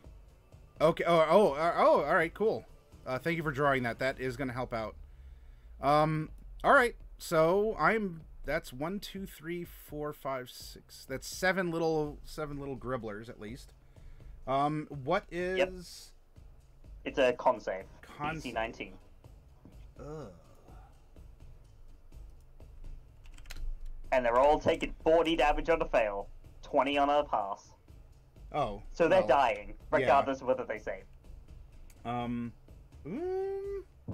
Maybe not. Let me see. Oh, well, yeah, no, maybe. They might have resistance. So... We'll start, I guess, with the closest and go from there. I needed a 19. Hey, one of them! One of them saves. passes. So let's see. 1, 2, 3. The fourth one. 1, 2, 3, 4. All right. So this one will save, and oops. Nope. Select. Darn all these buttons. It'll be 10. All right. Well, you have some battlefield awareness. You see these things just splort, and all of them, like, even though they're freezing, they're freezing. They are still like exploding or crumbling into fleshy ice cube chunks. Yep, fleshy ice cube chunks, because it does freeze them into solid statues. As specifically as part of the spell, if you drop a creature to 0 hit points with it. So they're probably just crumbling into chunks of dust. Oh, is that It's that in the specifically text? part of the spell that it... Oh, okay. Yeah, it's specifically in the text of the spell that it freezes them into statues. But if they crumble, then they're basically Sure. just... They crumble, but they don't, I'll say that they crumble, but they don't explode. Yeah. Okay. Okay. The spell, I mean, it swooshes into the fire, but it doesn't have a discernible effect against it. Well, I mean, it does freeze them a whole bunch, so that's fine. Well, I mean, the enemies, yeah, you hit. I mean, the fire, the Yeah. Circle of Stones fire. Yeah, so it freezes, frozen the enemies a bit, so I'm alright with that. Okay. Nothing really to do with a bonus action at the moment. So yeah, that's me. All right. My big boy is still just a shimmering illusion up in the northern part of this ellipses. And by the way, I do want to say, if any of you want to invoke it, we did have some. You all had some support from the chat coming in. Looks like Bright, Kazimir, Mordecai, and Cypher all are floating a 1 from Raven. I have one from Sierra Echo, so Sierra, thank you. And Lethality, you are saving a 1 for yourself as well. So Professor has 2, everyone has 1, including me. All right. So I'm gonna have my little doodads here continue to 1, 2, 3. 1, 2, 3. So, Kazimir, these two can only move up on you, but they're not going to be able to attack you. Okay. Then we have... that one can. This one... yeah, this one can move up as well.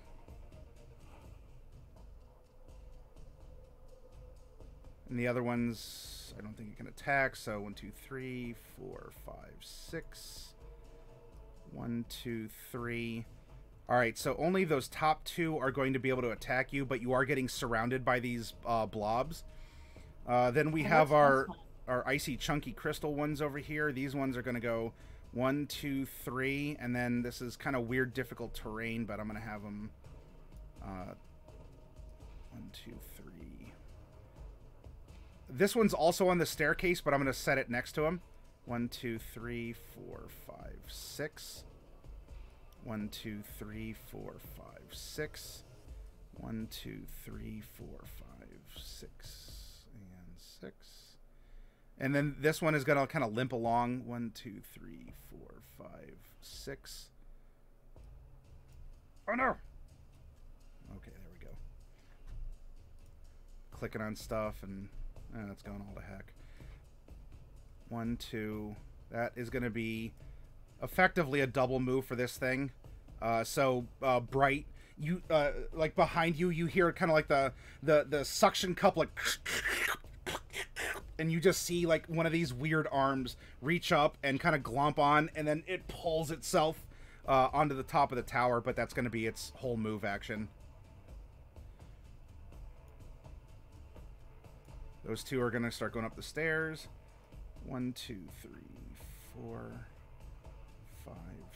That one is going to start going on the stairs. 1, 2, 3, 4, 5, 6. 1, 2, 3, 4, 5. That one's just kind of doing something. All right. So all that movement, and I only get 2 attacks. Oh bother. Kazimir with an AC of what? Ooh. One of those is gonna hit. I got you, Kaz. Well, my armor class is What is your AC? 20. Oh, okay. Hey, look at that max damage. I want you to take 4 bludgeoning as this thing just bonks you with a muscly appendage.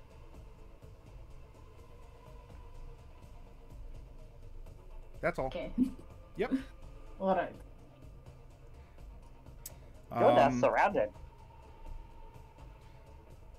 They're stuck in here with me.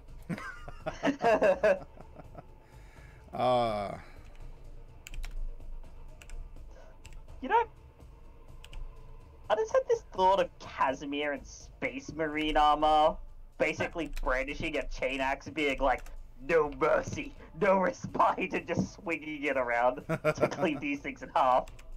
Chunk, chunk, chunk. I mean, we are fighting demons. Chunk, chunk, chunk. Man, what a low roll. This is Garbo. Yeah, no, we should really put those out because we don't want to. If that guy comes back, we're gonna want to spend resources to get rid of him. Yeah. Hey, thank you for the raid, Wicked Studios LLC. You are raiding in the middle of a swarm combat here, and sit back and enjoy. I'm going to give a quick shout out to our raiders, and we will continue on. Wicked Studios LLC. Okay, so that was my turn. And Kazimir, you are surrounded by liquidish, people-ish, gooish, stuffish. What are you doing? Am I? Yeah. I would like to hit every single one of them. You monster. You can use your action to make a melee attack against any number of creatures. Well, they are within 5 feet of you. Alright, so, make That's 5 5 attack attacks. rolls.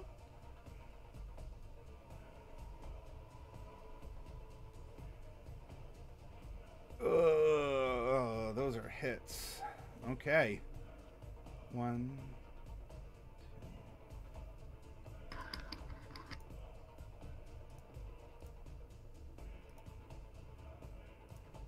2, 3. So Kazimir just like takes his axe and just one big swoop and just cleanly like cuts him like a knife through a tomato. That's a very good description. It's going to be a juicy one, though, as you're going to have 2 that are going to explode, and I need you to make 2 con saves, please.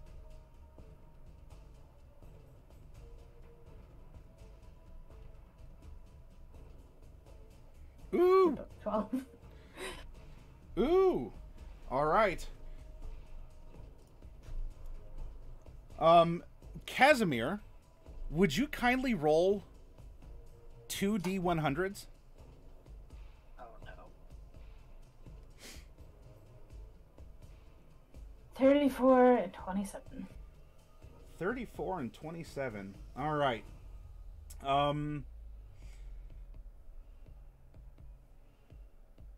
All right, this is what happens. Kazimir, your big floppy feathered bunny ears that gave you a fly speed of 5.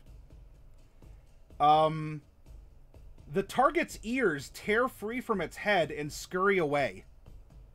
The target is deafened. As your ears rebel against you, tear themselves off your body and go slithering off somewhere. And then we have a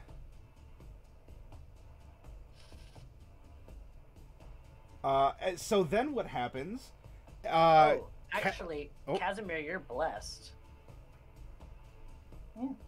You're blessed, so roll 2d4 to go with your saving throws, and that makes a difference. It may. So 1 to 16 13, on 1 the to first 17. and 13. Oh, okay. Kazimir, your ears quickly turn 180 degrees and crawl back up onto your skull and reattach themselves. Good, because I just finished this picture. You are blessed by the power of Ouija. Yeah, so your ears went through a rebellious phase, but you're able to talk sense to them, and they came back home. They are still very floppy and feathery, though, so you still do have a flying speed of 5. Okay, well then. We are now going, unless there's anything else from you, Kazimir. Which ones are still alive? The ones without X's. Okay. I am going to, as a bonus action, put Hunter's Mark on this one. Sure. Bloop. There you go. Green stands out better than on the red. All right, so that is marked. That was Kazimir's turn? That was my turn. Mordecai, I'll roll with it. You saw Kazimir's ear flee and then crawl back up her like 2 gruesome caterpillars before digging back into the sides of his head. What are you gonna do on your turn? So weird.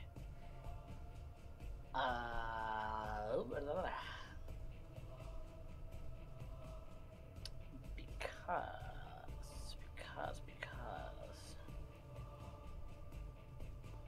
I need to make these things not a problem. I am going to. Let's see.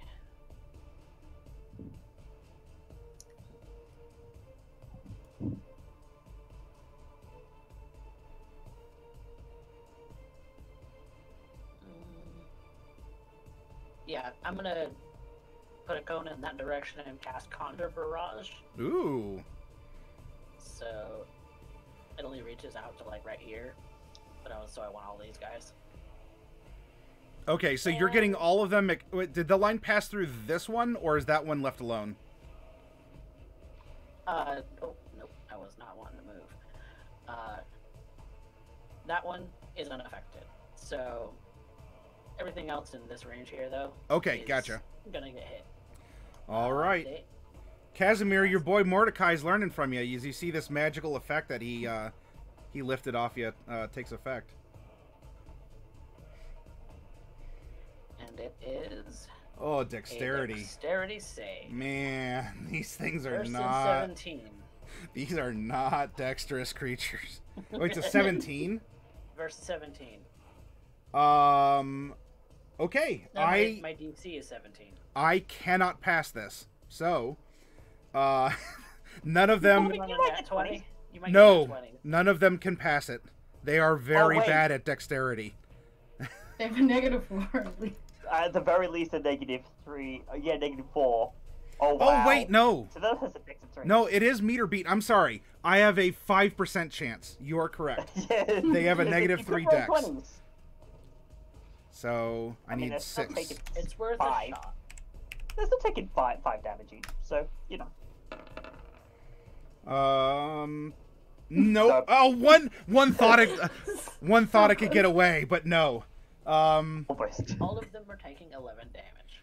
All right. I think none of these had any damage on them yet, so they are filled with magical arrows, and they yowl and glorp and do all sorts of or make all sorts of gross sounds as these magical arrows embed themselves inside their fleshy bodies.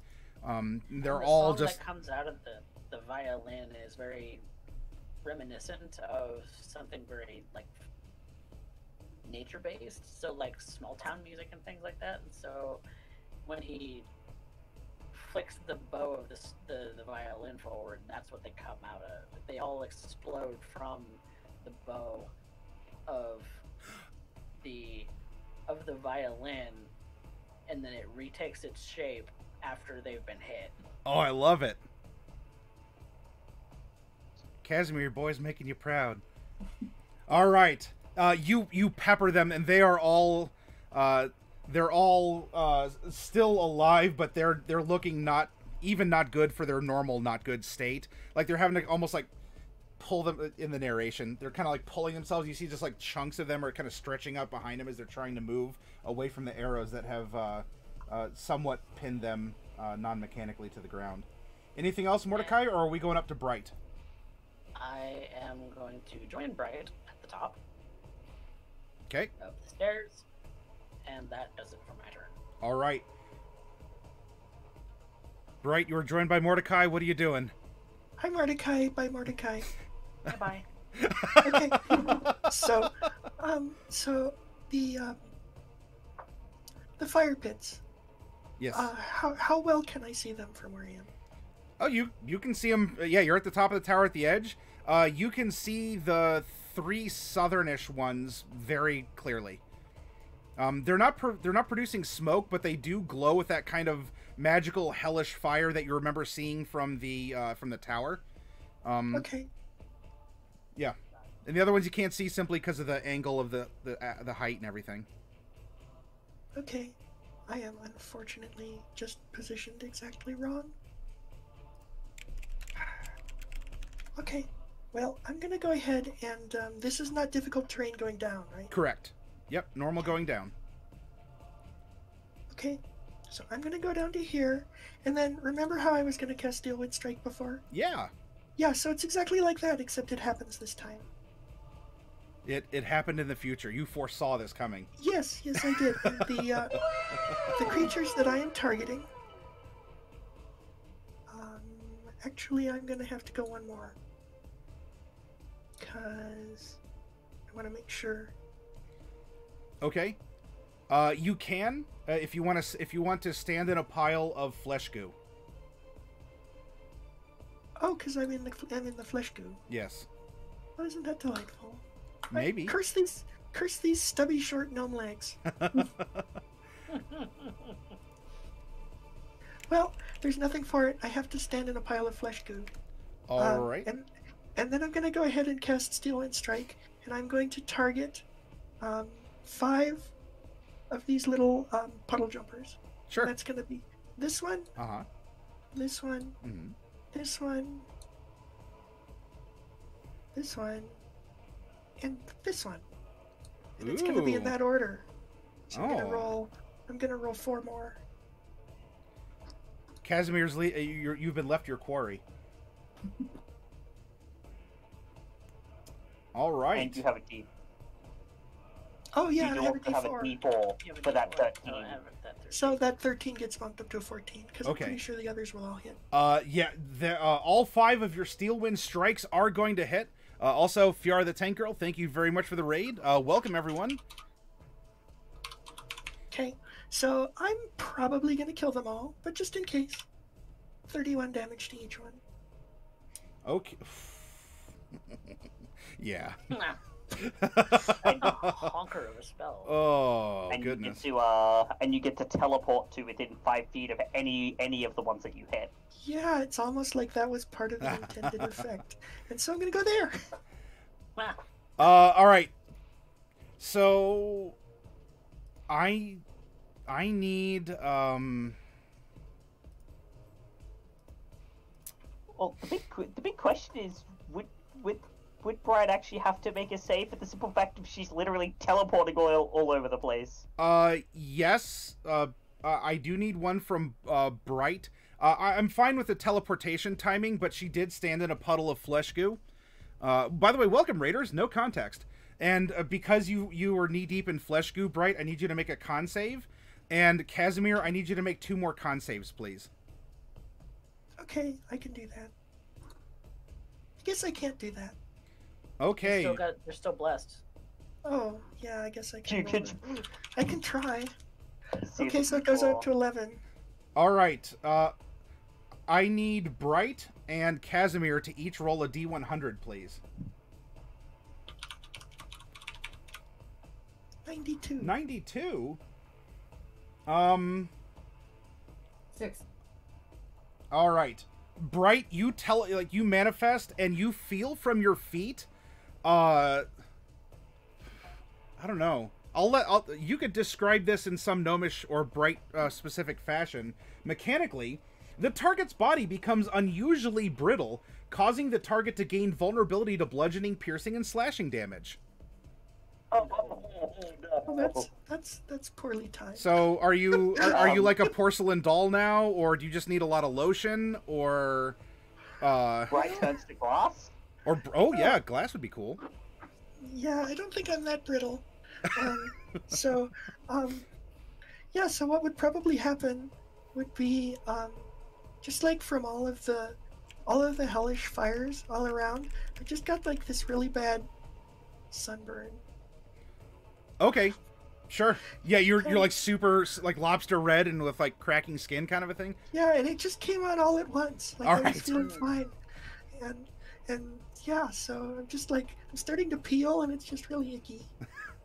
And so Kazimir, the target's legs grow incredibly long and springy, increasing its walking speed by 10 feet.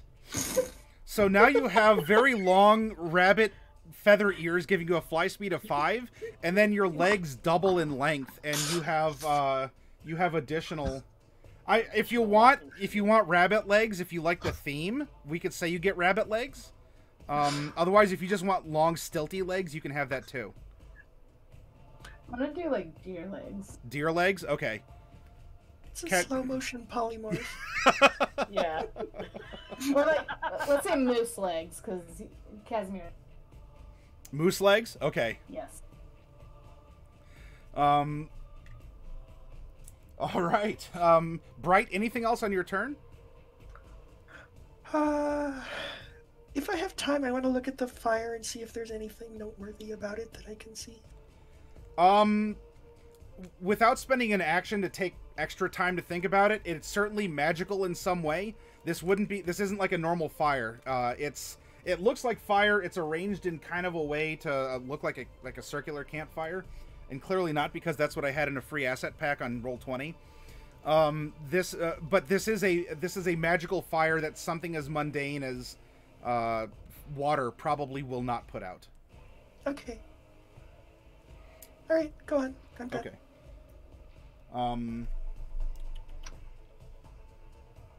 Professor.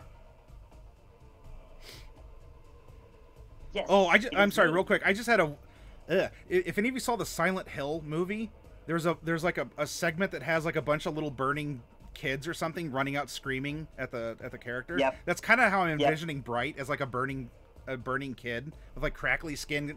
Anyway, I'm sorry. It doesn't have to be that way. That's in my theater. All right, I'm sorry, Professor. Go on. Okay, so, given that Bright is there and is kind of now threatened a little bit by those, I'm gonna put some insurance down.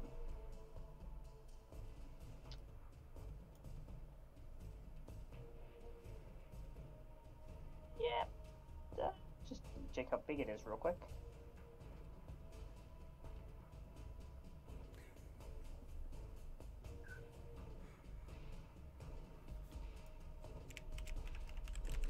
Okay, so I think it's time that I put a little bit of insurance on this just to be perfectly safe, because if that concentration breaks, he's going to be dangerous. So, centered on him, on where he was, because I can see that, Okay. I'm going to cast Entropic Degeneration. Sounds pretty gross. Oh yeah, the sickening radiance. Yeah, that's gross. Also known as Sickening Radiance. Again, centered on him. On Nothing happens right now. boss one? Yeah, on boss man. Sure. And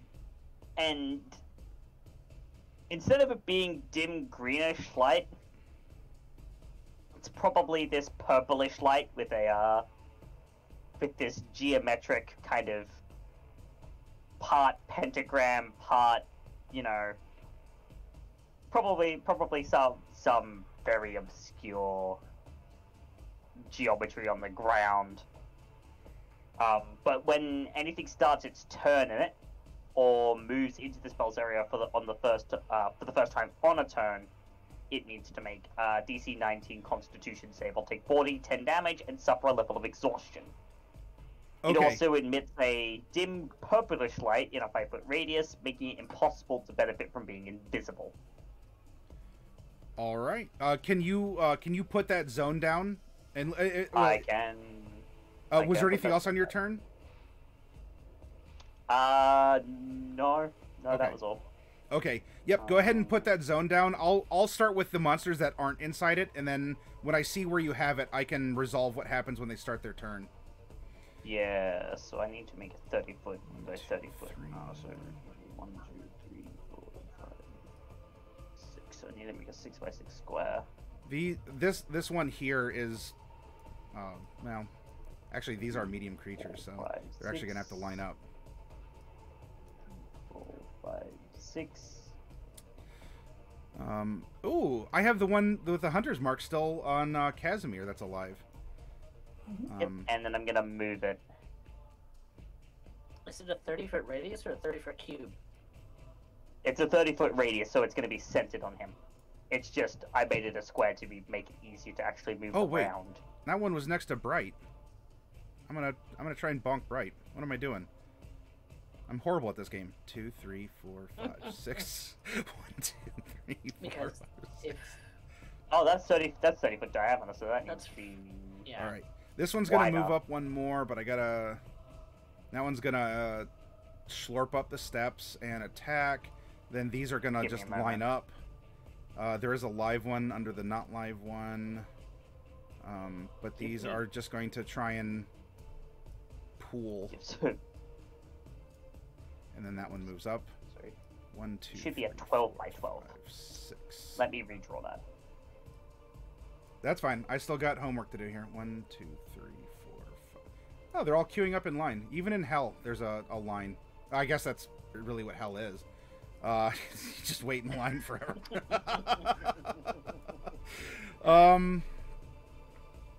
Okay, I have one attack to make against Kazimir. So I will do... Oh, and one against Bright. So you still have some time, Professor, to get that down. Kazimir, I'm going to bonk you. I'm going to try to, anyway. 7, 8. Whoa! Oh, hey, I crit you last time, didn't I? I forgot to roll an You extra... Sorry.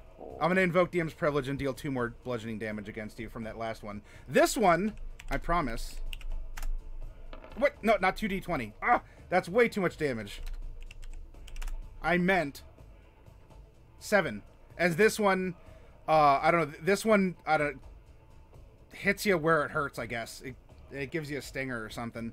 And you take 7 bludgeoning damage as it punches you. And that was on who? That was on Kazimir. Okay. Bright. This one's gonna try and bop Bright. Okay. Any shenanigans Yeah. before I roll? No, go ahead, roll. Zone is set. Oh, that was a 19. You all saw it. Well, does a 12 hit you? No. All right. Yep, so, the thing is sorted. All right. So these are starting their turns, and the 3 of them have to make con saves. Can I even pass that, I wonder? I can. Looks like I have a 10% chance to save on that. So I'm going to roll 3d20. Yep. And we'll go from the one closest to the fire to the top of the steps. One save. Wow. Hey, look at that. And One takes- actually saves.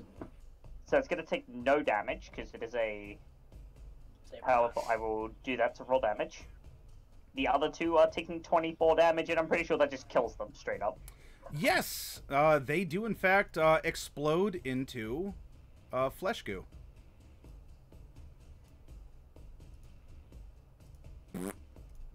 All right, Yep. and then 1, 2, and then it'll get to the top as well. Oh, I have one at the top I didn't move. Can I bonk Mordecai? 1, 2. I can barely bonk Mordecai. 1, 2, 3. It'll hug the inside there. All right, Mordecai, prepare. The hammer's coming down. 14? 14 hits. 2 points of bludgeoning damage. Womp womp. I need to make a concentration save. And Mordecai, Professor I thought it was actually Tuesday, not had Wednesday. one. And the one on the Professor, does an 18 hit you? No. Oof. All right. I lost It takes a flesh. shield. It takes Oh, a no! shield to the face. Mordecai, So plus goes down. you've been maintaining Bless. This thing kind of snuck up on you and apparently just, I don't know, like, punched you in the butt cheek or something. You're like, what the? And you just lost concentration, and Yeah. who'd expect that? Or whatever, you know, you can make it thematic or appropriate as to how that would be disturbing enough to you. But, okay, so Bless is down after this thing kind of, it tags you. And, we have our Sickening Radiance, a.k.a. our Entropic Degeneration. I think you have one more living goo man down at the very bottom next to me. Do I have one more? Oh, I did. Thank you. 'Tis only fair, and I act in fair accordance as well when it goes the other way. Oh, Bright. Come on. Bright, why are you vulnerable to this damage type I just crit you with? Oh no. I mean, why? Why? Why? Why? Why did you Oh, have it's to gonna crit? hurt. Well, I mean, Six. 3, so 6 isn't can- bad. You can only hit me on a crit, and it's a crit. Yeah. 6, Why are okay. you Yeah. Matty dicing it? DC 10. Okay. Apparently my minions are making up for the last, like, 3 boss Oh, fights for I throwed at crying you. out loud. Oh, Oh, oh God. Good thing I put that insurance Oh, down, and that's am an I right? 8 con save to maintain, Okay, well, I lose the banish. Alright. Oh, This is no. what I get for honesty. 2 crits in a row. It... That's not fair. That's not fair Demon. at all. Demon Boy's coming back. I guess it is what's fair if you do it in hell. All's fair in love and war? Alright, so the banishment ends, and, so this big guy is gonna flicker back into, into an entropic, field, so, I mean, there's that, too. But that was my turn. And we now have Kazimir, like the flying jackalope Kazimir or something. I don't know. Right? I need horns next turn. Yeah. I mean, this reminds. I this mean, keep reminds playing me in the of gene that, pool, and you might just get him. Sniper was like 100 feet tall. Alright. First things first. I'm going Our to characters smash. have been irrevocably mutated by a whole bunch of different stuff. Right. We're gonna have PTSD about it. All right, you absolutely squish this, and as per custom, I need you to make a con save for me, Kazimir. They're blessed this time though, so you know you're already a 7 foot tall Mr. Jackalope man. 15. All right, you managed to block a majority of the chunks flying at you with your battle axe, and you can continue on unfazed. Alright. Now, the stairs are difficult terrain Yes. going up? Yes. Well, I believe that.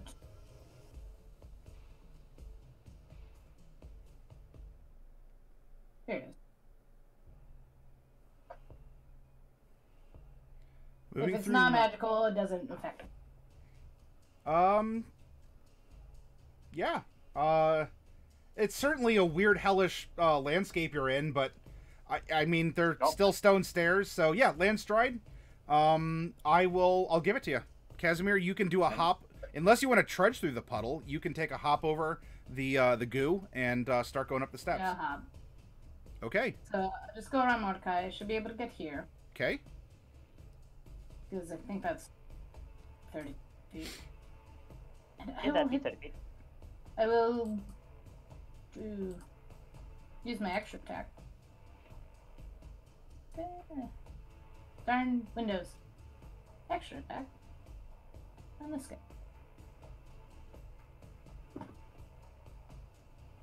guy. Does hit. Still up. It's not looking too good.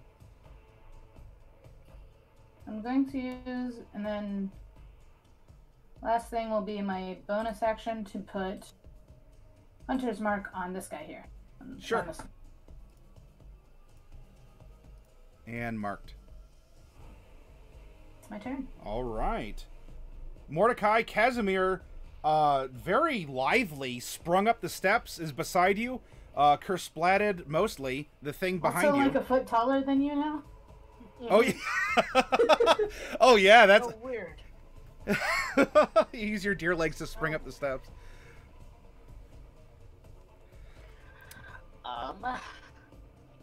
I don't like that guy sitting there staring. So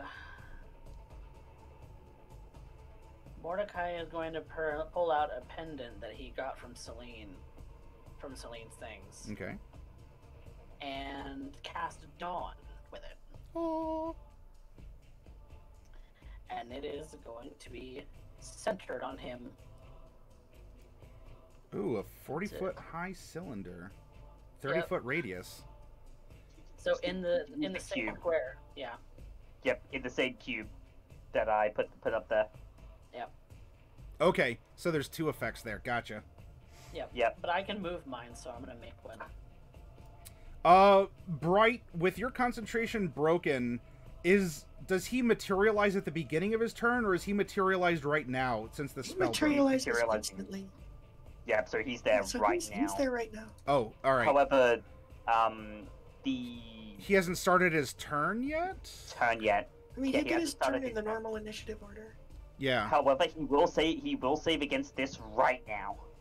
'Cause Yeah, it's oh, yeah, when yeah, it yeah. appears. He'll save against Dawn. I just don't know how the Sickening Radiance, if he appeared, I mean, he didn't move into it, but he's going to start his turn there, so it's kind of a When he weird... starts his turn. Yeah. When he starts his turn, he'll take this. He'll take the radiance.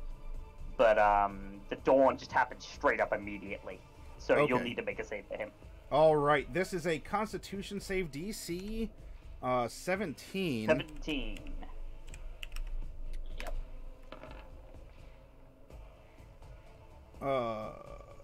That will not pass.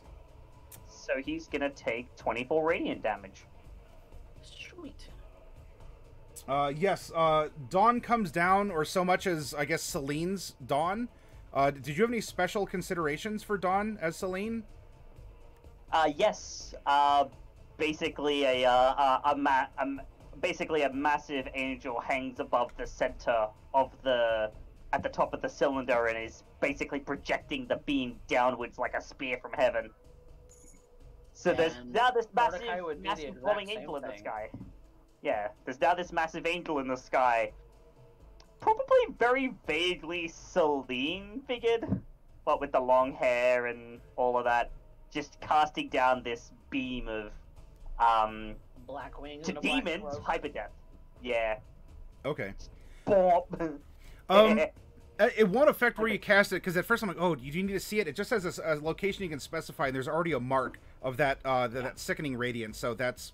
Everything is fine there. You hear kind of a, oh, what is this? Though you probably catch every other word of that short sentence. But a scream of pain is pretty universal all the same. And, okay. You start something with this guy. Anything else, Mordecai?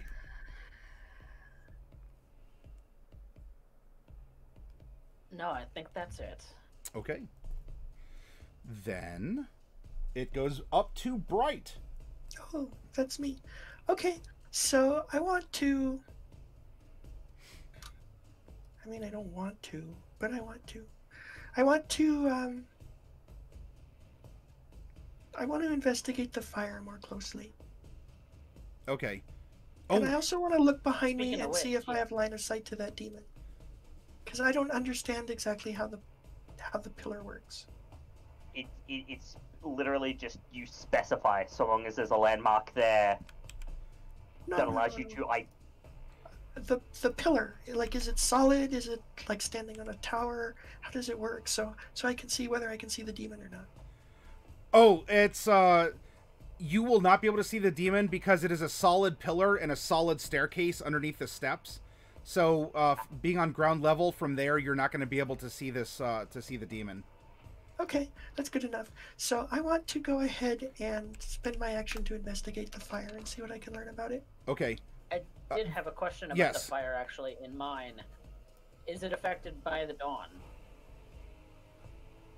It is not presumably affected by the dawn, but something that I forgot to do was to generate more of these little gribblers, and the dawn is sustained, or is that a one time?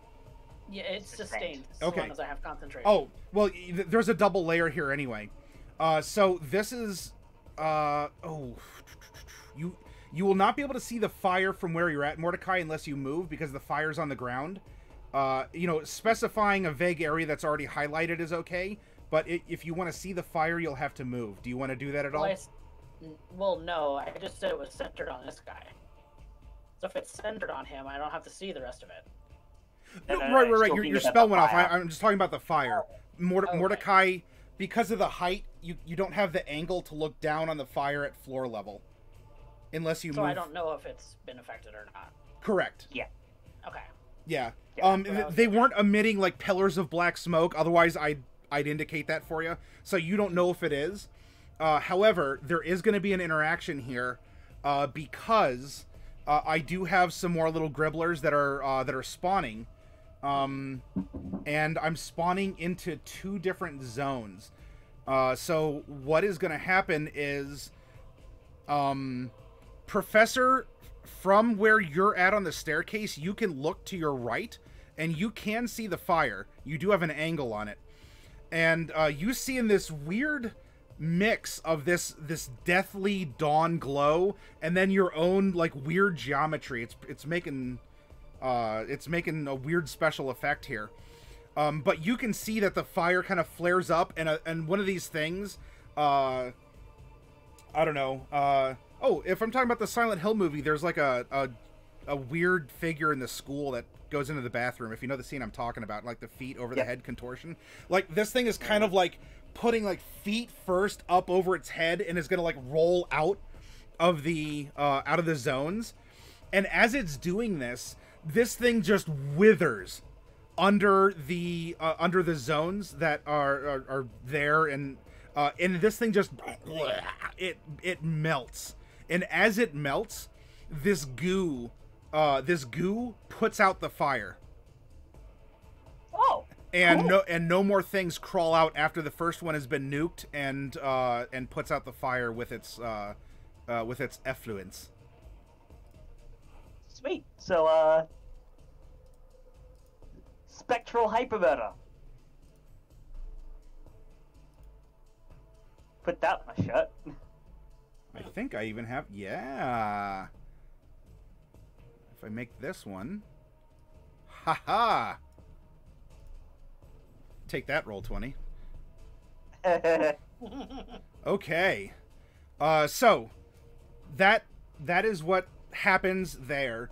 Though there are going to be a couple other ones that are going to just crawl out and do their thing. 2, 1, 2, 3, and only 1 on the last one. Okay. So that does go out. I mean, Professor, if you want to shout something because you can see what's happening, you're welcome to.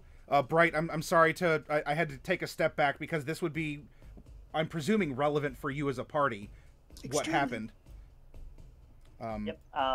Cypher would probably say something about the goop putting out the fire. Okay. So in that case, I am going to cast... Oh boy. Right, I'm gonna just try Mage Hand. And I'm gonna use the Mage Hand to pick up some goop and throw it into the fire. Because I'm standing right next to goop. Okay. Alright, the Mage Hand kind of scoops a little, scoops some goop. And it throws it on the fire, and the goop, it's not enough. The Mage Hand only has, like, is it 10 pounds? 10 pounds, yeah. But these are medium-sized humanoids. You see that this goop does interact with the fire, like it kind of dims. And you didn't come into contact with it. There's not, like, a feedback through the spell to you. So, more information and clues. Presumably, you could keep Scoop and Goop. That's fun to say.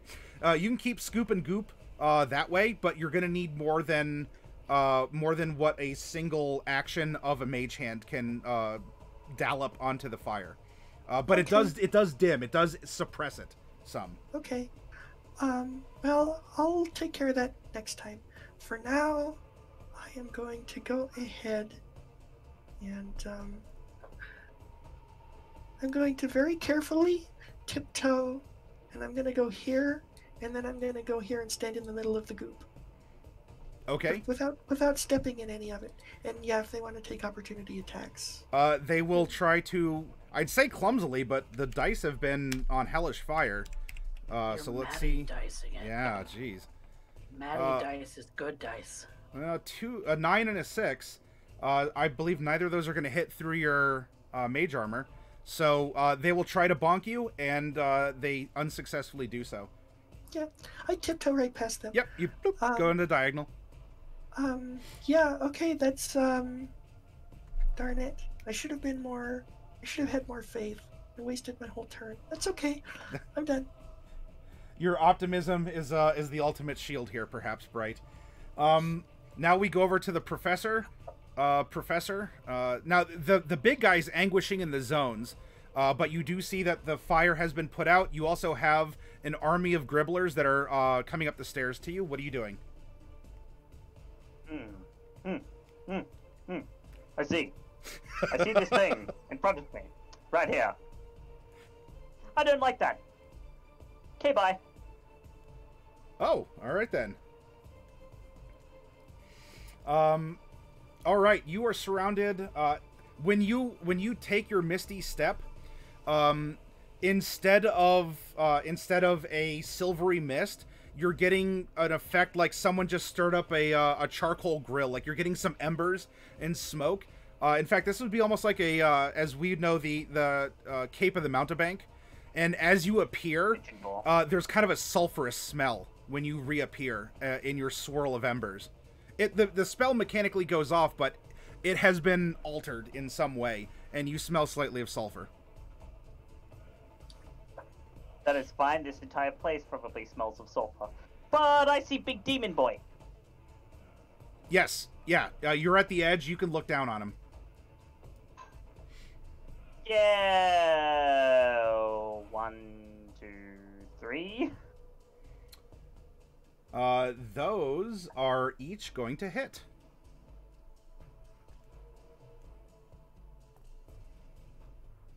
Damn it. I know, it should have been a 6, right? Yeah. I was almost there. It would have been crappy in terms of damage, but it would have been cool. The aesthetics of it would have been nice, right? Yeah. For the crowd out there that 22. can't see it because of the chat box we have over there, he rolled a 6, a 6, and then a 10, and just got a combo break. Yeah. Combo breaker. Okay. The damage is stacking on Big Boy here. Anything else from you, Professor?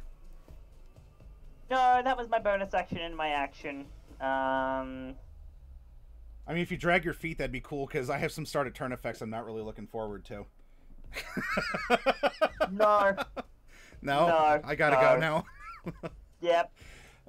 Oh, gross. All right. I will resolve the Sickening Radiance first, since that, I guess, was the original spell. And that one is... Now pandering works.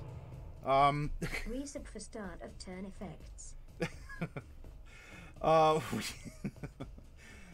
This is a Constitution save. Constitution save. It's probably got a good, decent con, but I could try. Yes, this is going to save. This is going to save against the 19. Negates. And it negates. So no damage or anything happens there. Shame. Okay. Then, unless there's something else that happens or triggers off this. No. Okay. Then I need to worry about Mordecai's Celine's Dawn. Oh yeah, Mordecai created a properly named spell. And this is also going to be a save. But it's going to take half, so it's going to be 8. 8 radiant damage, yep.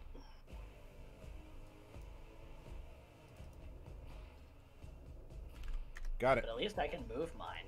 Oh. Oh, if you think I don't have an idea to, like, straight up lock him down. Melt him. Yeah. Do it. He's in the kill box. This distorted dragon thing is going to all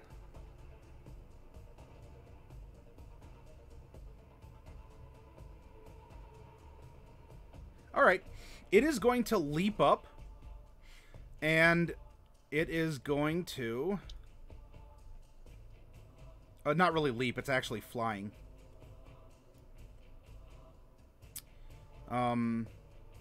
Yeah, let's see. Fine, actually. That's more than fine. Whoop, oh, that's the wrong thing to move. Keep that. Oh, now I moved it. There we go.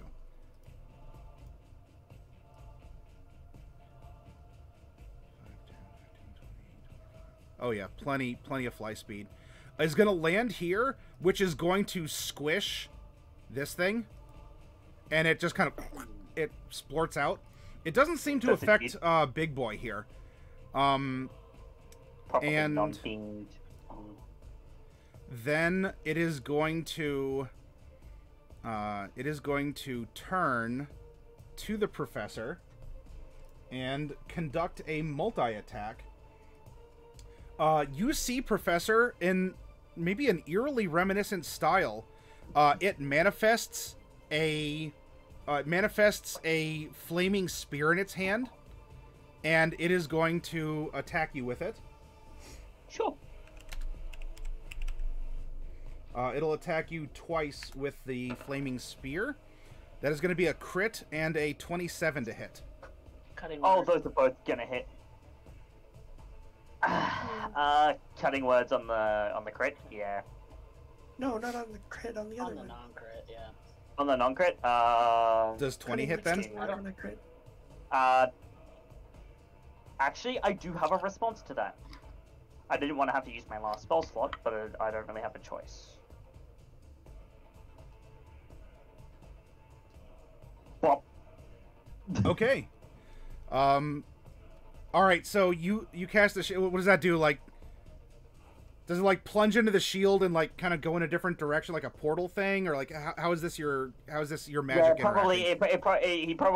A portal probably opens and he sticks the spear through, and it just ends up coming up behind him, but not Sure. through Cypher. Okay. It's probably better it doesn't come out through Cypher. Yeah. All right. So the critical. The critical is going to deal 21 piercing damage. That hurts. Ouchie. Then the normal hit. Does this still hit? Because it was a 10, and his IC went up to 5. Oh, I'm sorry. Yeah, Nope. the other one doesn't Shield. Yeah. Never mind. Didn't happen. Though. Because I'm cutting words, and he's shielded, Yeah. so... Then what happens? So you shield the spear, and he's looking at it as it's like disappearing into like a swirling circle, and then looks at you, Cypher, and whipping around from behind is a tail strike. Oof. So it's gonna attempt to tail strike me? Yes. Alright, go ahead and roll the hit on that one.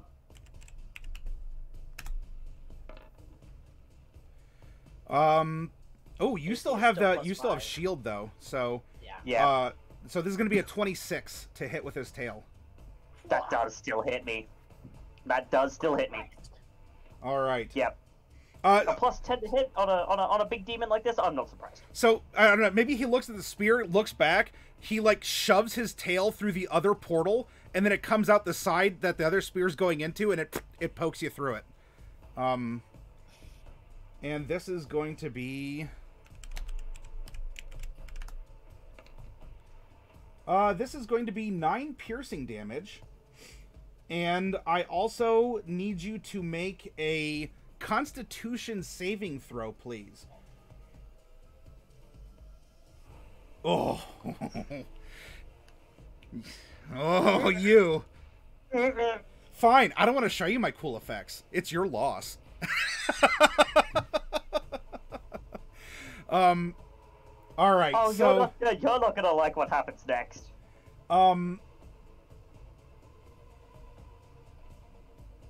Okay, yep. So nothing happens on the save. I will narrate it as such, though. The tail pierces you, and while it's a con save, I mean, I don't know. I don't think the professor's particularly swole, so you're not like clenching up your abs or anything. But we'll say that you kind of like you get pierced, and you kind of take a quick step back right before you see some like little spikes like erupt real quick from the end of the tail, which would have caused an egregious wound. Egregious. Beyond Okay. even the piercing. Like this would have shredded your insides if it had the chance to. All right. I have to take the turn of my blobs, but we've been going for about 2.5 hours. Do you all want to take a break, or do you want to then come back and do blobs, or do you want to do blobs and then take a break? What would you like to do? Because I personally need to take a quick break. Doesn't matter to me. Yeah, it's Yeah. fine, whatever. It's Okay. good either way. Then we'll resolve blobs. A lot of them are just moving anyway. We'll resolve blobs. We'll take a break and come back on Kazimir's turn with the map as it is. So I'll try and make this as quick as possible. Before we do that, Oh, yes. before we do that, I have a couple of other things I need to do. Okay. I need to make a couple of DC Oh, 10 con yeah. saves. Against the critical. Yep. Uh-oh. It falls. Okay. So the sickening radiance is gone. Well, presumably it did its work. Yeah. I wish it did more, but Yeah. nah. Would have been Fine. nice if it could kill another round of gribblers. It's alright, I've got something for the big guy. But no, now we can do the thing. Okay. I have... I guess I can only... I can move up 1, 2... Ooh! 1, 2, 3! It can fill in the last spot. I get 1 attack on Bright. Okay. 1, 2... This one can stand on top of a dead one.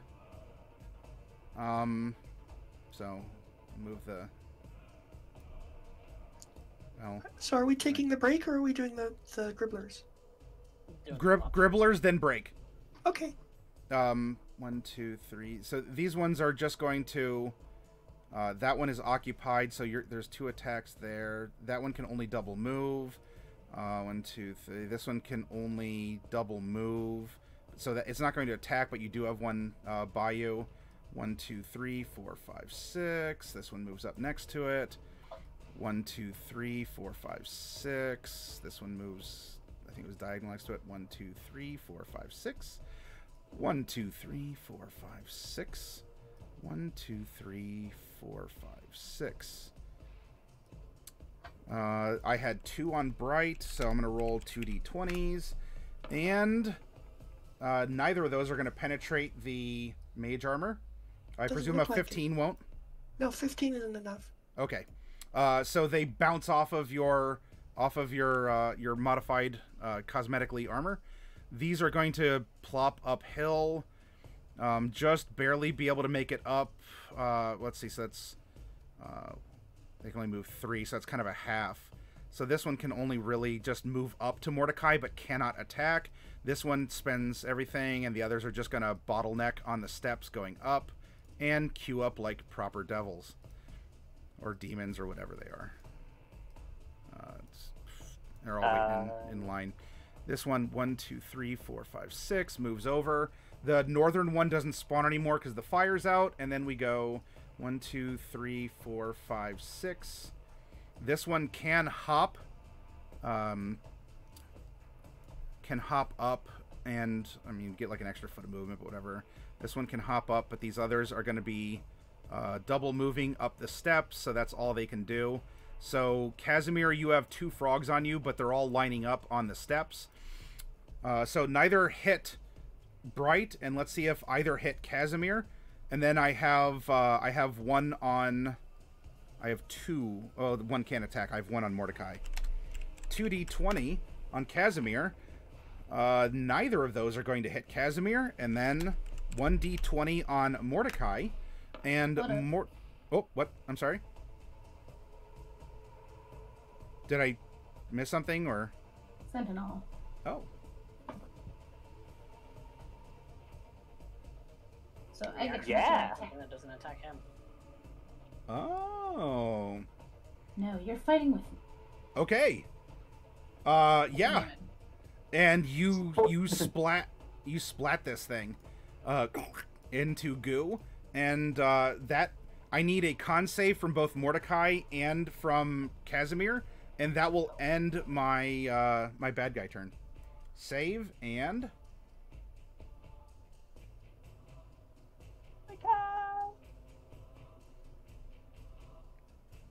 Kazimir's had enough of being mutated. I hit the thing. Did it not do the thing? Did not do the thing. Roll 20 rejects your Nope. 6. Mordecai's getting mutated. Mordecai, my friend, will you please roll a D100? Yeah, the 6 was an accident. Be sure to take the 21. Yeah. Yeah.